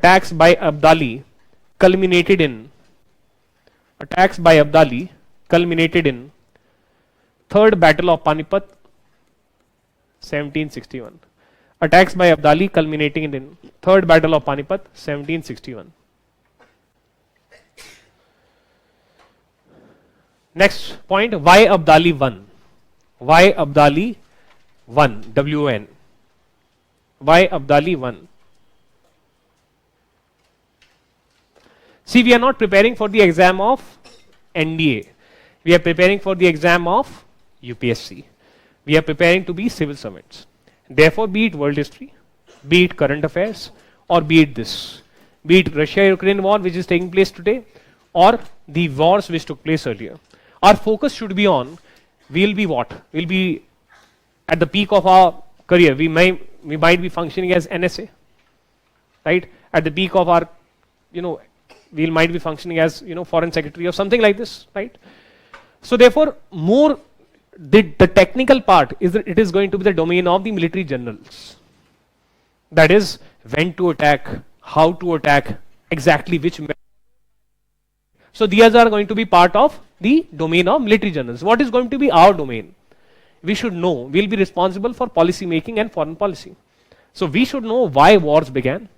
We should know that what are the impacts of the war, what are the costs of the war, what are the benefits of the war, right? And in general, we should have some idea that why we were victorious or we lost, or why a particular country was victorious or it lost, right? So that is the domain. If we had been preparing for NDA or it had been an NDA college, probably they would have taught you exactly small technical details that they chose to attack consequently on the mornings instead of beginning the attacks in the afternoon. Right? They chose to attack via this particular terrain instead of that particular terrain. Right? So that is their domain. That's why we are directly coming to why Abdali was victorious, where we can mention some of the important highlights of the war, but we are not who killed whom, and on this day the battle started, etc. That is not our domain. Right? So write down first sub point. So broadly देखिए, यहीं से हमें पता चल जाता है. Directly we are able to see that more number of players on the side of Ahmad Shah Abdali. So can we say that stronger alliance by Ahmad Shah Abdali? That is more number of players. By I am alone, and it is something like Abhimanyu in a Chakravyuh. This kind of scenario, that one versus many. So therefore, write down the first point. Stronger alliance. This is the first reason. Stronger alliance by Abdali. Stronger alliance. Stronger alliance by Abdali.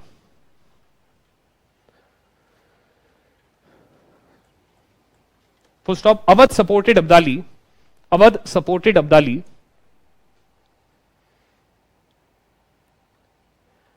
as it wanted to weaken Marathas. As it wanted to weaken Marathas.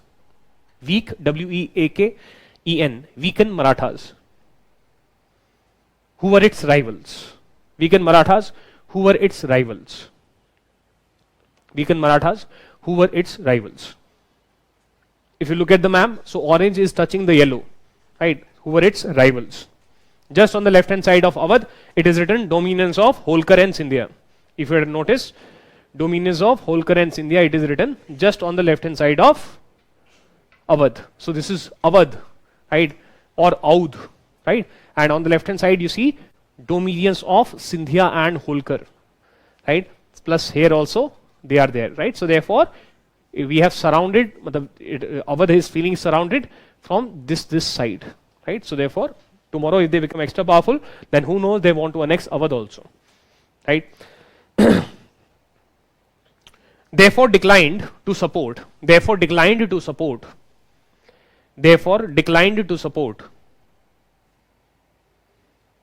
Marathas. Therefore declined to support Marathas, full stop. Therefore declined to support Marathas, full stop. Full stop. Rohillas and Bangash Pathans. Rohillas and Bangash Pathans. See, Rohilkhand is there. This is map of 1795. In 1774, Awadh annexed Rohilkhand. Right, so that's why it is in yellow. इसमें दिखेगा नहीं, but बहुत छोटा on the right hand side of Delhi, somewhere here on the right hand side of Delhi, there was Farrukhabad. Right, Farrukhabad was under Bangash Pathans, Rohilkhand under Rohillas. So Rohillas and Bangash Pathans, bang ash. Bangash Pathans expected greater influence. Bangash Pathans expected greater influence in North India. In North India, if Afghani Abdali won. If Afghani Abdali won. Both are Afghans, no? Ahmad Shah Abdali is also Afghani, and they are also Afghani, right? So therefore, for example, when you travel abroad, if Afghani Abdali won, if you travel abroad, right, you know English, but you may be, slightly, this thing, uncomfortable. And then you suddenly see a person who looks like you. Hello, hey, अबे सुन, अबे metro कहाँ से मिलेगी? Hello. So suddenly you are like feeling a sense of bond, right? So Afghani, bhai, right? That kind of scenario it is taking place. History also says this. Later on we'll discuss that how Afghans of India, that is who were living in India, they benefited politically when Sher Shah Suri and Afghani captured power in 1540. But once Suri dynasty it ended, or once this rule of the Sher Shah Suri is ending, after that the Afghans political power it is also coming down. Right? So we'll discuss. Anyways, plus Sikh Rajputs and Jats, plus Sikh Rajputs and Jats stayed neutral. Sikh Rajputs and Jats stayed neutral due to constant plundering. Sikh Rajputs and Jats stayed neutral due to constant plundering due to constant plundering in the past by Marathas. Due to constant plundering in the past by Marathas. Constant plundering in the past by Marathas. Therefore, Marathas failed to convince. Therefore, Marathas failed to convince other Indian powers. Therefore, Marathas failed to convince other Indian powers. Failed to convince other Indian powers. Next, वो तो बहुत simple है. So, since more number of players are there on the side of Abdali, so more number of soldiers will be there on the side of Abdali, and military strength it matters. So next point, higher number of soldiers. Higher number of soldiers. Higher number of soldiers. Figures they usually vary, but हम लिख सकते हैं higher number of soldiers in brackets 60,000 versus 50,000. Higher number of soldiers in brackets 60,000 versus 50,000. So difference of 10,000, fine, but इतना भी बहुत बड़ा नहीं है. That means if someone asks us that Abdali would have been unscratched, ऐसा नहीं है. There would have been many wounds on the side of Abdali also, right? So 50,000 versus 60, but ultimately victory is of Abdali, right? Next point. Disunity between Maratha Sardars. Disunity between Maratha Sardars. Disunity between Maratha Sardars. See, Maratha Sardars are autonomous. Bhosle of Nagpur, Sindhya of Gwalior, Holkar of Indore, Gaikwad of Baroda. Since they are independent, in practice they are independent, so therefore there can be disputes with respect to when to attack, how to attack, strategy of attack, who will contribute how many soldiers, this kind of scenario, disunity. And one of the important Maratha Sardar, Bhosle of Nagpur, Bhosle of Nagpur, he did not participate. Why? Because since the beginning he was against Peshwa Nana Sahib being Peshwa. He is also a Bhosle, and Shivaji was also a Bhosle. And he was not in favor of the Peshwaship becoming a dynastic office. First Balaji Vishwanath, 1320, Bajirao 2040, and now Nana Sahib 4061. Right, so therefore some disputes were there between them, and he did not even participate. So we see that even Marathas are not fully committed to or fully using their powers. One important player is absent. Right? Example, Bhosle of Nagpur. Example, Bhosle of Nagpur didn't fight. Example, Bhosle of Nagpur didn't fight. Example, Bhosle of Nagpur didn't fight.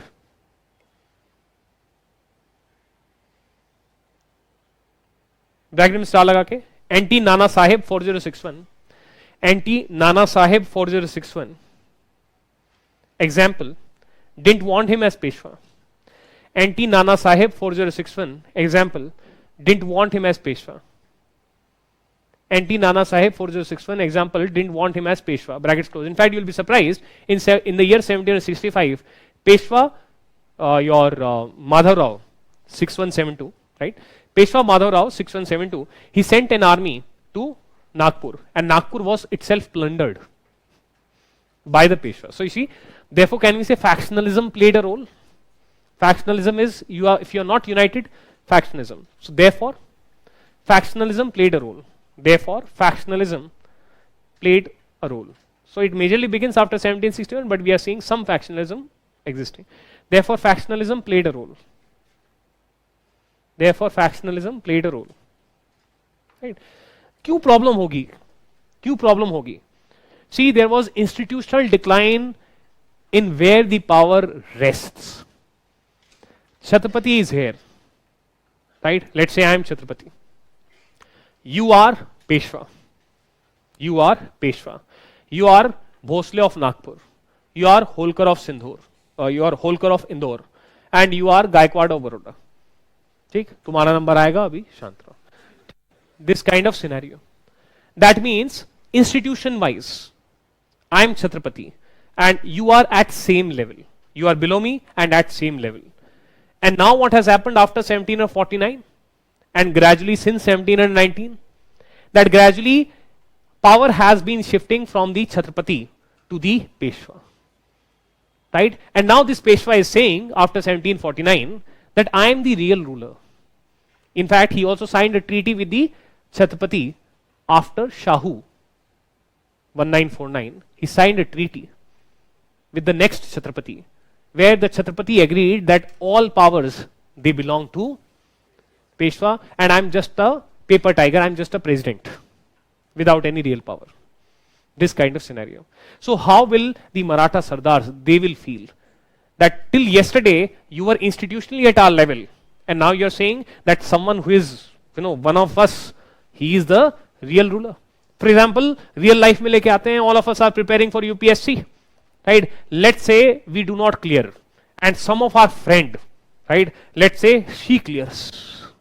In the first attempt she clears, and after that she is not picking up our calls.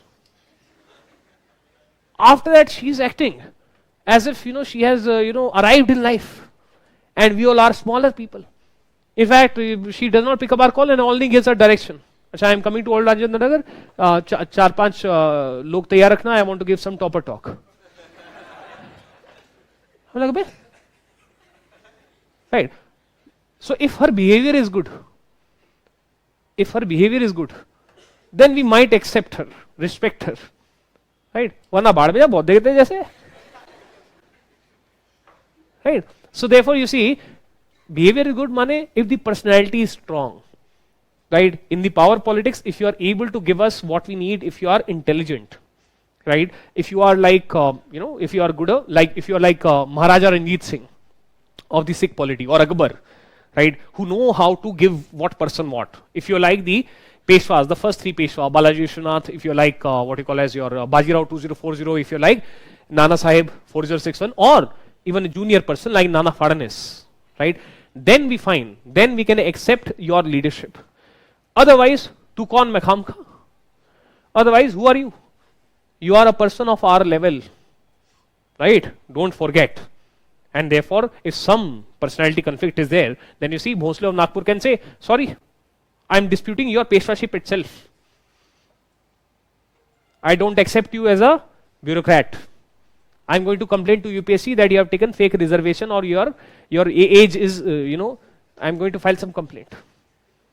This kind of scenario, right? So therefore, this kind of thing it is there, right? So because institutional decline was there, and after that, who became the real ruler? You are Peshwa, and someone who is a minister of your council, matlab third level, Chhatrapati first level, second level Maratha Sardars and Peshwa, third level Nana Fadnavis. So therefore, you see, if institutional decline of power is taking place, then fighting will increase.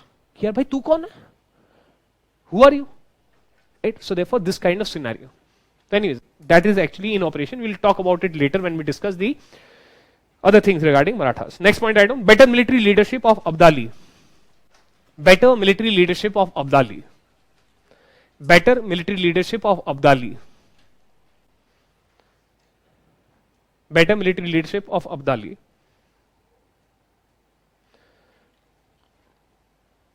Next point. Abdali's forces had better artillery. Abdali's forces had better artillery. Abdali's forces had better artillery. ARTI. Artillery, it includes cannons, it includes guns also. Example, horse-mounted guns. Horse-mounted guns. Example, horse-mounted guns. That could pierce. Horse-mounted guns that could pierce Maratha armor. That could pierce Maratha armor. So you are wearing a bulletproof jacket, but the jacket is not good enough because the strength of the bullet is very strong. Horse-mounted guns that could pierce Maratha armor. That could pierce Maratha armor. Next, Abdali's forces were successful. Abdali's forces were successful in cutting off. Abdali's forces were successful in cutting off supply lines, in cutting off supply lines, in cutting off supply lines between Delhi and Panipat, cutting off supply lines between Delhi and Panipat.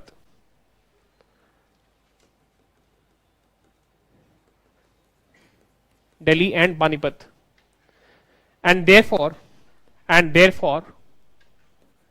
famine-like conditions, famine means shortage of food, extreme shortage of food, famine-like conditions existed. Famine-like conditions existed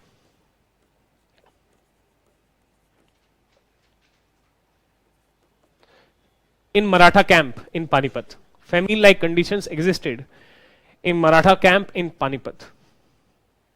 Maratha camp in Panipat. With no food for men, with no food for men, with no food for men, and no fodder, no food for men, and no fodder for horses.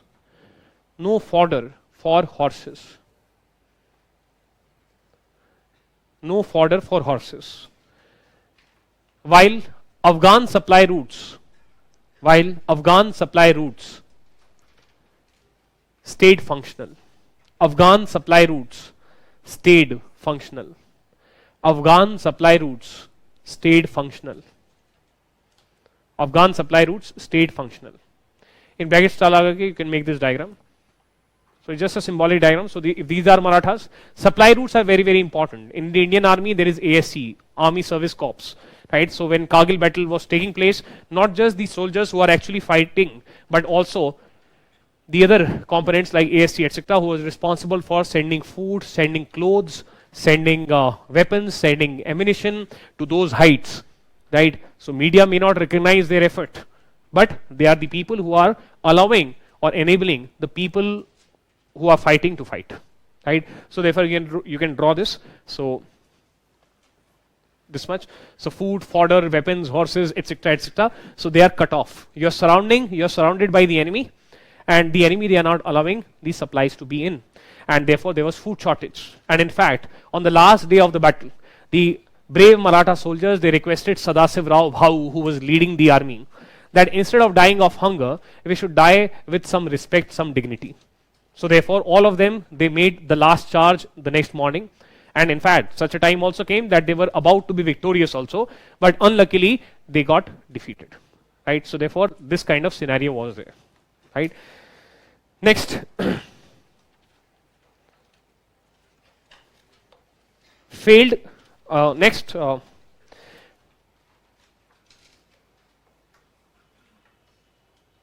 Marathas.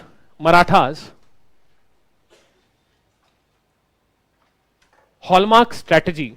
Marathas. Hallmark strategy. Marathas. Hallmark strategy of guerrilla warfare. Marathas. Hallmark strategy of guerrilla warfare. Marathas. Hallmark strategy of guerrilla warfare.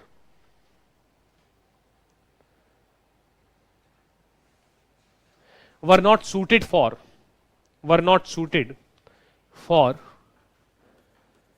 vast plain fields of Panipat. Were not suited for vast plain fields of Panipat. Vast plain fields of Panipat. So maybe earlier I have also mentioned what are guerrilla tactics. Chupke war karna, attack, surprising the enemy. Right? So for example, just for the sake of remembering, mosquitoes, they do guerrilla warfare.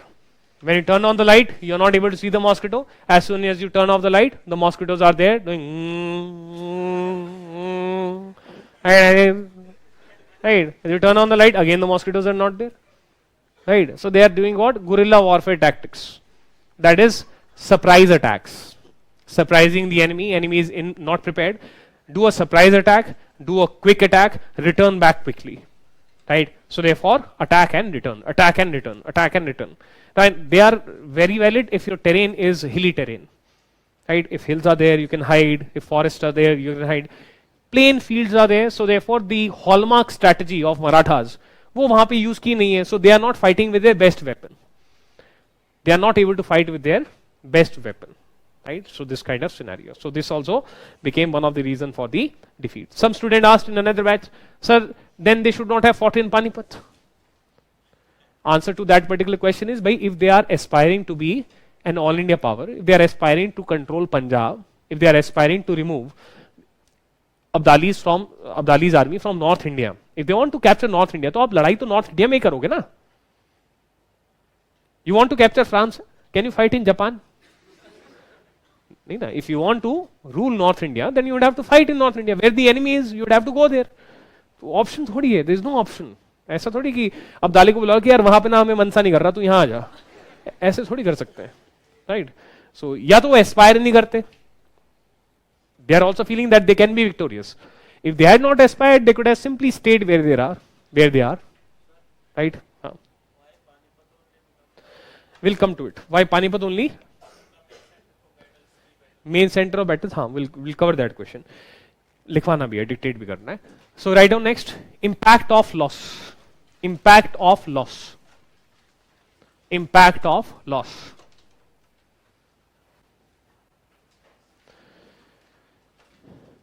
देखिए till the point of time we do not have democracy, or till the point of time we do not have any system of polity which is based on institutions, right? For example, today institutions are like, for example, organizations, companies, right? So therefore, in the companies, the CEO may come and go, but the company will still function. Tata's, Birla's, Godrej, etc., they have built very strong modern organization. And therefore it does not matter, leadership का फर्क पड़ता है, but ऐसा नहीं है that if some simple average kind of CEO is there, then Tata's they will stop functioning, right? Bad नहीं होना चाहिए, otherwise gradually decline can take place. Otherwise systems are automated. Similarly, organization of the government of India, there can be good prime ministers, there can be weak prime ministers, there can be coalition government, there can be single party government, but the system will keep on functioning with some plus minus etc. here or there, right? If the leader is great, then great achievements. If the leader is extra bad, then yes, but otherwise the system will keep on functioning. But in the pre-democratic era, in the pre-institution era, personalities they matter. Like in the case of Mughals, they matter. Mansabdari system is there, but that is also personality based. That is also personality based. So same thing is true for the Marathas. If Marathas are losing important leaders, for example, Sadasiv Rao Bhau, he is dying, fighting. Vishwas Rao, probably the next Peshwa, is dying, fighting. Such grief is there that within weeks of end of third battle of Panipat, Peshwa Nana Sahib also died. And now you have weak personalities or inexperienced Peshwas. And as a result, now the same thing will happen. Factionalism will begin in the Maratha polity as well, right? So write down. Marathas lost important leaders. Marathas lost important leaders.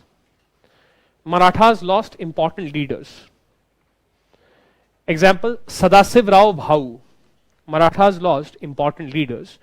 Example, Sadasiv Rao Bhau. Example, Sadasiv Rao Bhau. And Vishwas Rao. And Vishwas Rao. Sadasiv Rao Bhau and Vishwas Rao died fighting. Died fighting.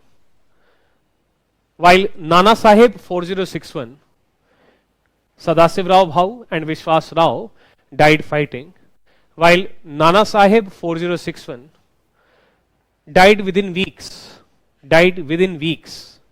of 3rd BOP 1761. Died within weeks of 3rd BOP 1761. Died within weeks of 3rd BOP 1761.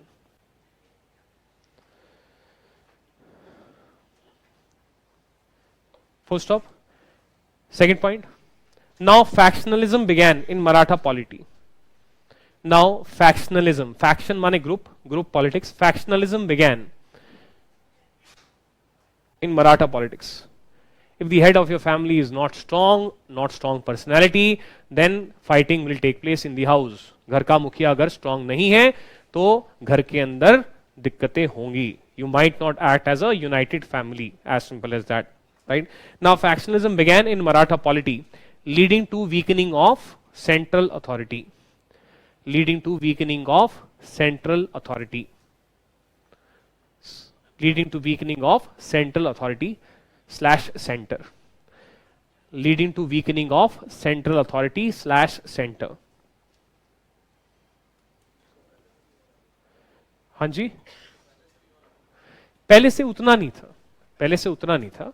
मतलब Peshwa Nana Saheb 4061 is a very effective and strong Peshwa. Yes, Bhosle of Nagpur, right? He's Raghuji Bhosle of Nagpur. He's having some disputes, but otherwise the other Maratha Sardars, they are being controlled. They are together, right? So some factionalism. See, life is grey. This is what you learn in UPSC, and this is what you learn during the UPSC preparation, and also in the bureaucracy. Also, there is no always yes and right. मतलब black or white नहीं होता है. Life is grey, right? So yes, some issue is of probability. Issue is of some more large, very high. This kind of scenario it is there. 0 कभी कुछ नहीं होता है, 100 कभी कुछ नहीं होता है, right? This kind of scenario, right? तो वहां पे हमने जो लिखा था, हम कहे भाई some factionalism was there and that was also responsible for defeat. That Bhosle of Nagpur is not participating. But अब वो और बढ़ जाएगा. Now it will increase. आपको क्या लगता है जब अकबर था या औरंगजेब था तो no one plotted against Akbar or no one plotted against Aurangzeb? There would be these things, right? But they would have to be, if personality is strong, then you will manage it. If personality is weak, you will not be able to manage it. This kind of scenario, right? Next, Marathas got militarily weakened. Marathas got militarily weakened.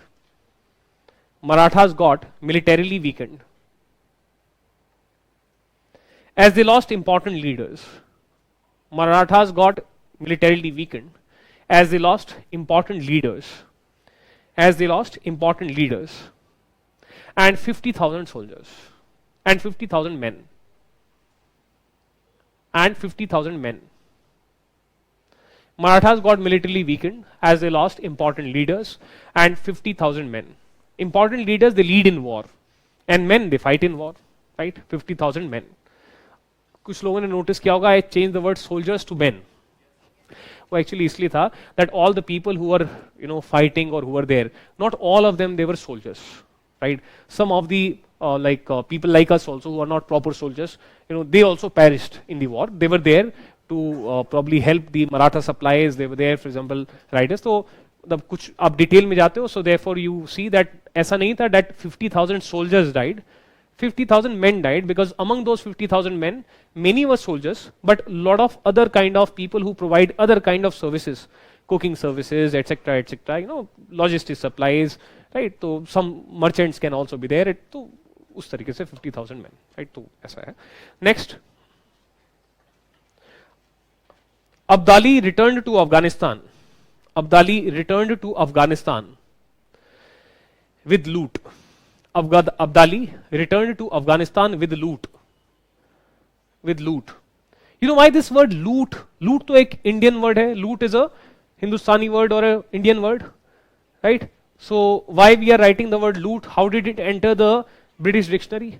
The Britishers, they plundered India so much. They ate India so much. They got so much of wealth, especially the officials of the East India Company, that the word loot was entered, was made to enter the Oxford Dictionary.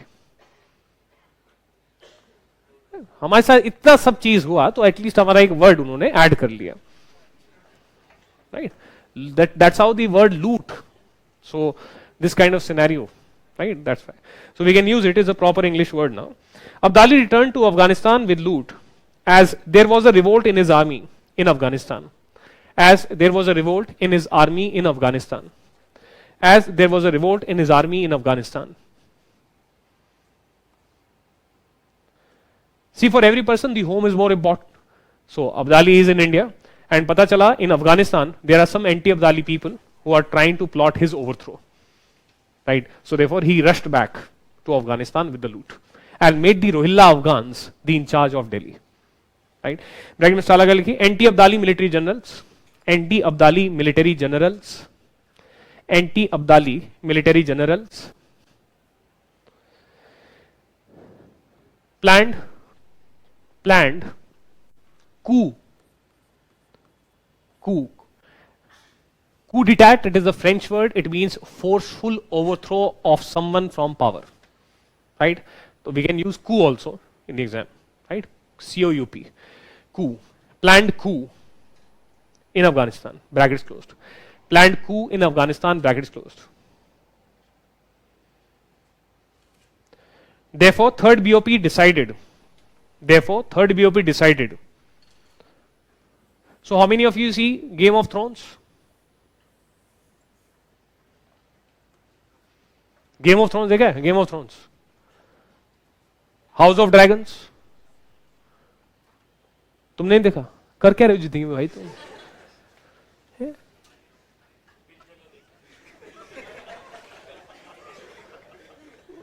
Game of Thrones is like one of the मतलब the number one series which has been ever made, right? तो कौन सी दुनिया में जी रहे हो यार? मैं तो सोचा जनरेशन चेंज होगी, तुमसे तो आगे मैं ही चल रहा हूँ. जीओटी देखना चाहिए यार. इतना वर्ल्ड हिस्ट्री मतलब मॉडर्न हिस्ट्री पढ़ाना इतना आसान हो जाता है मेरे लिए, है ना? Because lot of this you see House of Dragons, it is all factionalism, right? So therefore if there is a person who has seen House of Dragons और who has seen Game of Thrones, right, वो factionalism ऐसा, हाँ sir पता है, right? So therefore this kind of scenario, right? Now there is a scene in the Game of Thrones, there is a scene which comes multiple times, that there is this iron throne, there is this iron throne, right? Right? And it is empty, it is vacant, right? And I'm forgetting his name, there is a eunuch in it, Viserys, right? Right. So therefore, anyways, and therefore these two people, and एक और वो है वो एक weird kind of बंदा जो होता है, मतलब who wanted to marry Sansa, right? जो भी तो हाँ Joffrey नहीं, the person, you know, who wanted to हाँ little finger, right? And they are watching the throne, and they are both watching the throne, right? कि यहाँ कौन बैठेगा या फिर वो खुद बैठना चाह रहे हैं, something like this. So the throne is vacant, right? And basically that explains the next statement. See, the third battle of Panipat, a usual question can be asked in the mini test also. Third battle of Panipat decided who will not rule India and not who will rule India, right? कैसे? After the third battle of Panipat, before the third battle of Panipat, people were expecting that Marathas will rule India. They were about to rule India. But because they lost the third battle of Panipat, therefore it was decided that Marathas, they will not sit on this throne. Right? Who was victorious in the third battle of Panipat? Abdali. So he could have sat on this throne. But he returned to Afghanistan because of revolt in his army.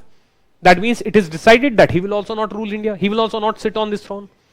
So now, who will sit on this throne? There is a question mark. The next series needs to come, House of Dragons. Right? We do not know. We do not know that this nature, it is in the nature of the power to centralize itself. It is centralized itself in which character we do not know. That character will be East India Company. Right? Ultimately, East India Company will come and sit on this throne. Right? But in the in 1761, after the third battle of Panipat, people do not know that who will be on this throne. Ab kaun? Right? Maratha se umeed thi, but they are not there. So ab kaun? There is no such great power which can defeat all other powers and sit on this throne. So therefore, the third battle of Panipat decided who will not sit. Marathas will not sit, Abdali will not sit. But it did not decide who will sit. पता ही नहीं ना कौन आएगा फिर. Right? Who will? So therefore, that is how it is. Right? So इस UPSC इस तरह बना है. Therefore, third BOP 1761 decided who will not rule India. Third BOP 1761 decided who will not rule India. Who will not rule India. Who will not rule India.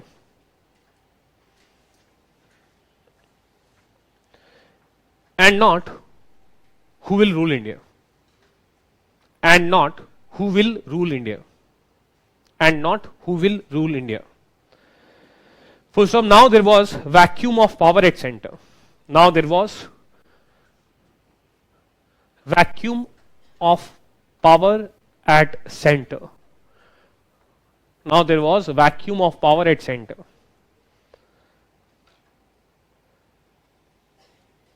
Comma, filled later by EIC. filled later by EIC, filled later by EIC, filled later by EIC by defeating, filled later by EIC by defeating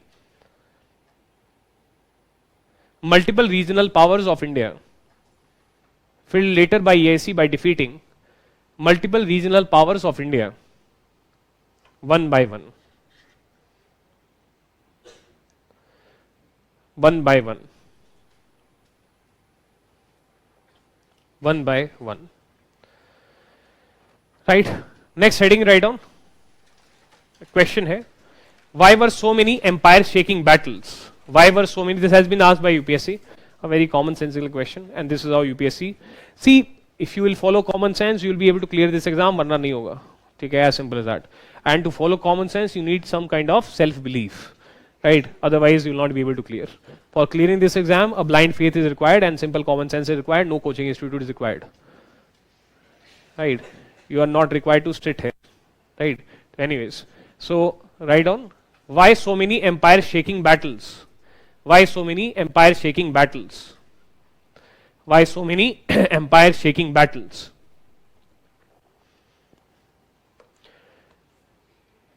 Empire shaking, jal jala, shaking, mango shake. Why so many empire shaking battles fought in Panipat? Fought in Panipat. Why so many empire shaking battles fought in Panipat? Right, so write down. Battles were not fought, first point. अब देखो ये दोबारा आने तो वाला है नहीं, ठीक है, तो समझाऊंगा मैं अच्छे से, कोई दिक्कत वाली बात नहीं है, ठीक है. कॉमन सेंस है, UPSC always ask some questions which are not there given by any coaching institute और not given by any book, right. Simple point is UPSC wants to know कौन सा ऐसा स्टूडेंट था who was simply curious that first battle of Panipat, second battle of Panipat, third battle of Panipat, Panipat में ऐसा क्या खास है, what is there in Panipat that everyone is fighting in Panipat, right? And UPSC asks this question, but because we are in a run mode, that is we are in a rush, अरे यार time नहीं, जल्दी IAS बनना है, right? So therefore you never try to Google this question, and therefore you never knew this answer to this question. Those who have searched, they would have been able to answer this question, common sensical question, right? So anyways, first sub point, battles were not fought for city of Panipat. Battles were not fought for city of Panipat. Battles were not fought for city of Panipat. But because this region was gateway to Delhi. But because this region was gateway to Delhi. But because this region was gateway to Delhi. Right? So basically rasta hai. This is the path to come to Delhi. This is like the front thing. Right? Next, second point. Anyone who wanted to capture Delhi from the west. Anyone who wanted to capture Delhi from the west. Anyone who wanted to capture Delhi from the west. So Khyber Pass यहाँ पे. Khyber Pass. Pass का meaning होता है on the left hand side there is a mountain, on the right hand side there is a mountain.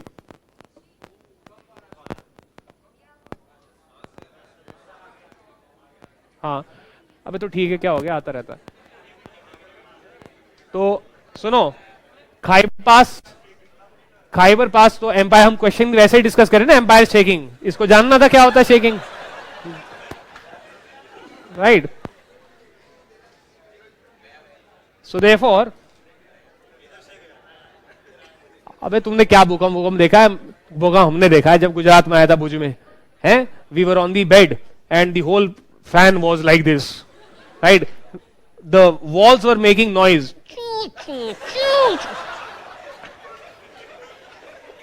and then many, after this thing, came. Imagine the worst kind of experience that you can have, that you are in the washroom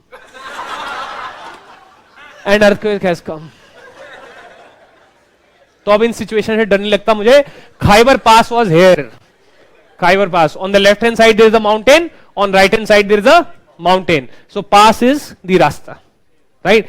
This kind of scenario it is there. So write down, anyone who wanted to capture Delhi from the west. अबे तो लिख यार तू. Anyone who wanted to capture Delhi from the west had to pass through Khyber Pass, had to pass through Khyber Pass, Khyber, had to pass through Khyber Pass, Khyber,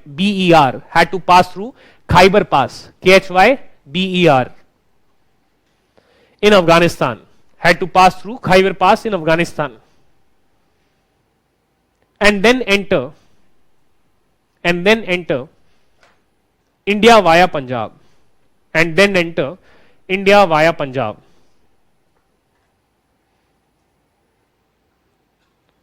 Full stop. For ruler in Delhi,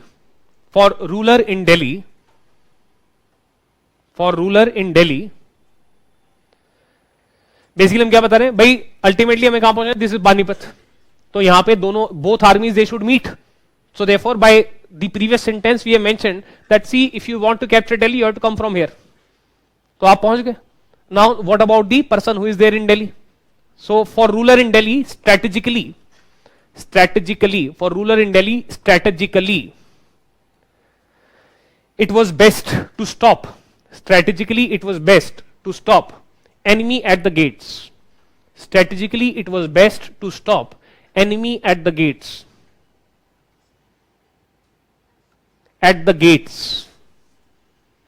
Enemy at the gates. That is in this region.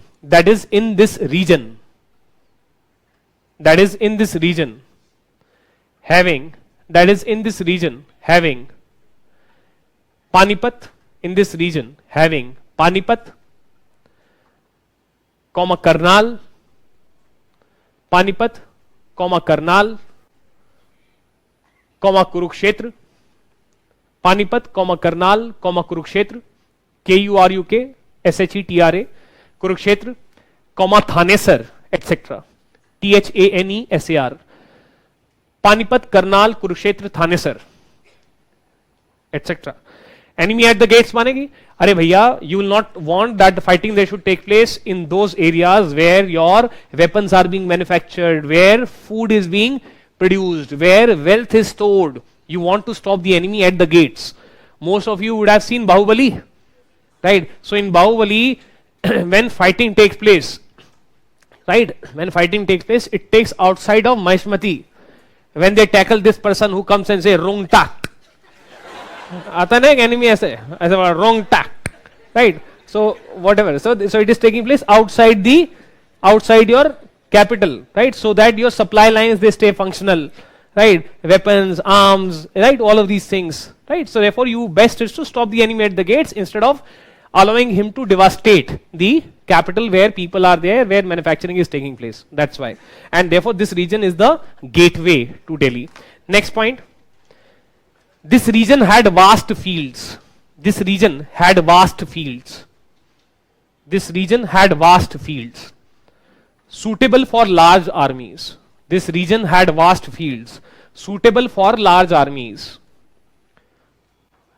Suitable for large armies.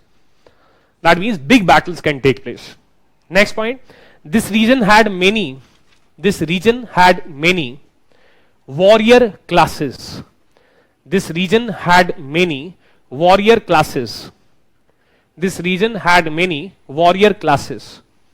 Right? Warrior classes माने those who are belong to Kshatriya Varna. Right? Warrior classes. और इससे फायदा क्या है? The culture at that point of time is that modern nationalism, it is not there. Right? That is, this is India and we want to die for India. This kind of culture, it is modern nationalism which is not there. There are some other things people are willing to die for. But modern nationalism, it is not there. And so therefore here the culture was that people, they were willing to fight for money. And because a lot of warrior classes, they are present in the region, so therefore both the armies, they can recruit soldiers. Right? So wo hai. This region had many warrior classes making military recruitment.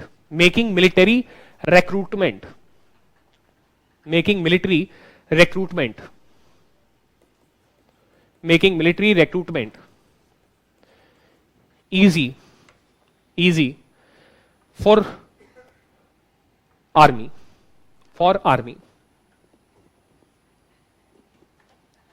Next point. Region was agriculturally rich, agriculturally productive. Region was agriculturally productive. Region was agriculturally productive and close to Delhi. Region was agriculturally productive and close to Delhi.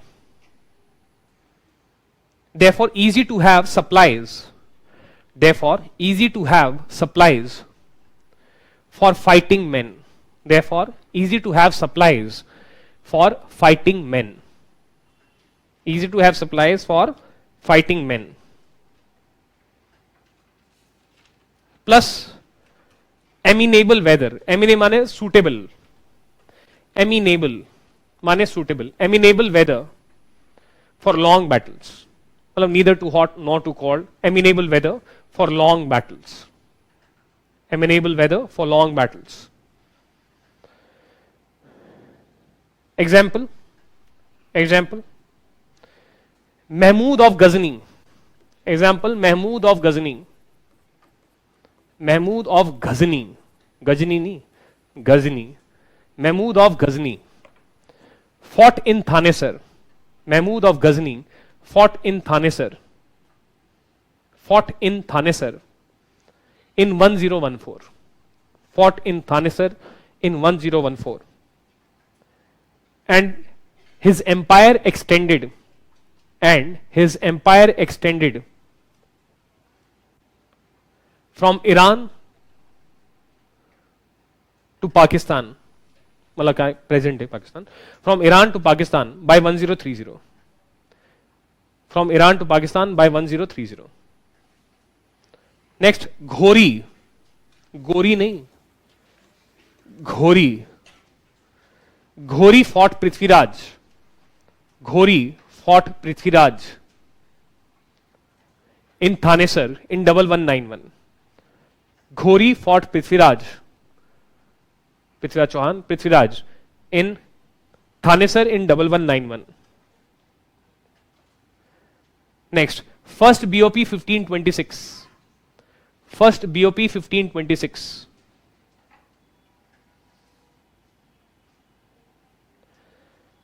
Led to end of Delhi Sultanate. Led to end of Delhi Sultanate. Sultan ने खाना खाया. Delhi Sultanate 8. Sultan 8. Sultanate. And establishment of Mughal Empire. End of Delhi Sultanate and establishment of Mughal Empire. Next, second BOP 1556. Second BOP 1556 led to re-establishment of Mughal Empire. Second BOP 1556 led to re-establishment of Mughal Empire.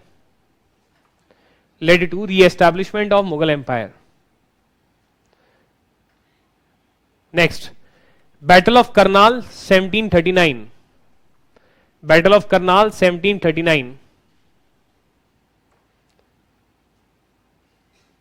led to Nadir Shah becoming emperor for 60 days. Battle of Karnal 1739 led to Nadir Shah becoming emperor for 60 days. Nadir Shah becoming emperor for 60 days. Last line, third BOP 1761. Third BOP 1761 prevented Marathas from becoming all India power. Third BOP 1761 prevented Marathas from becoming all India power. All India power. All India power. Right, so topic for the next class, it is going to be Maratha administration. You can ask your question. Yeah.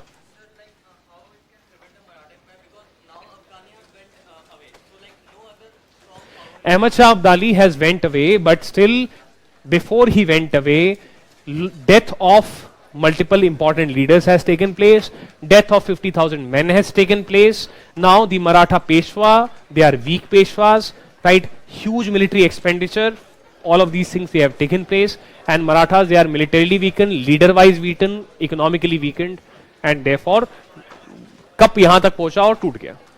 हाँ जी आप पूछिए.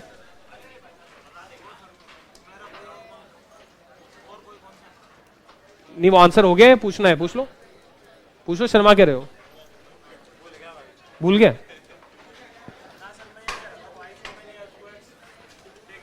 Y so many earthquakes, वो तो यार geography का concept है, geography मेरा नीलबेटा सन्नाटा है, मेरे से ज्योग्राफी सीखोगे तो यूपीएससी जिंदगी में नहीं होगा। ज्योग्राफी का बहुत फोबिया था मेरे को।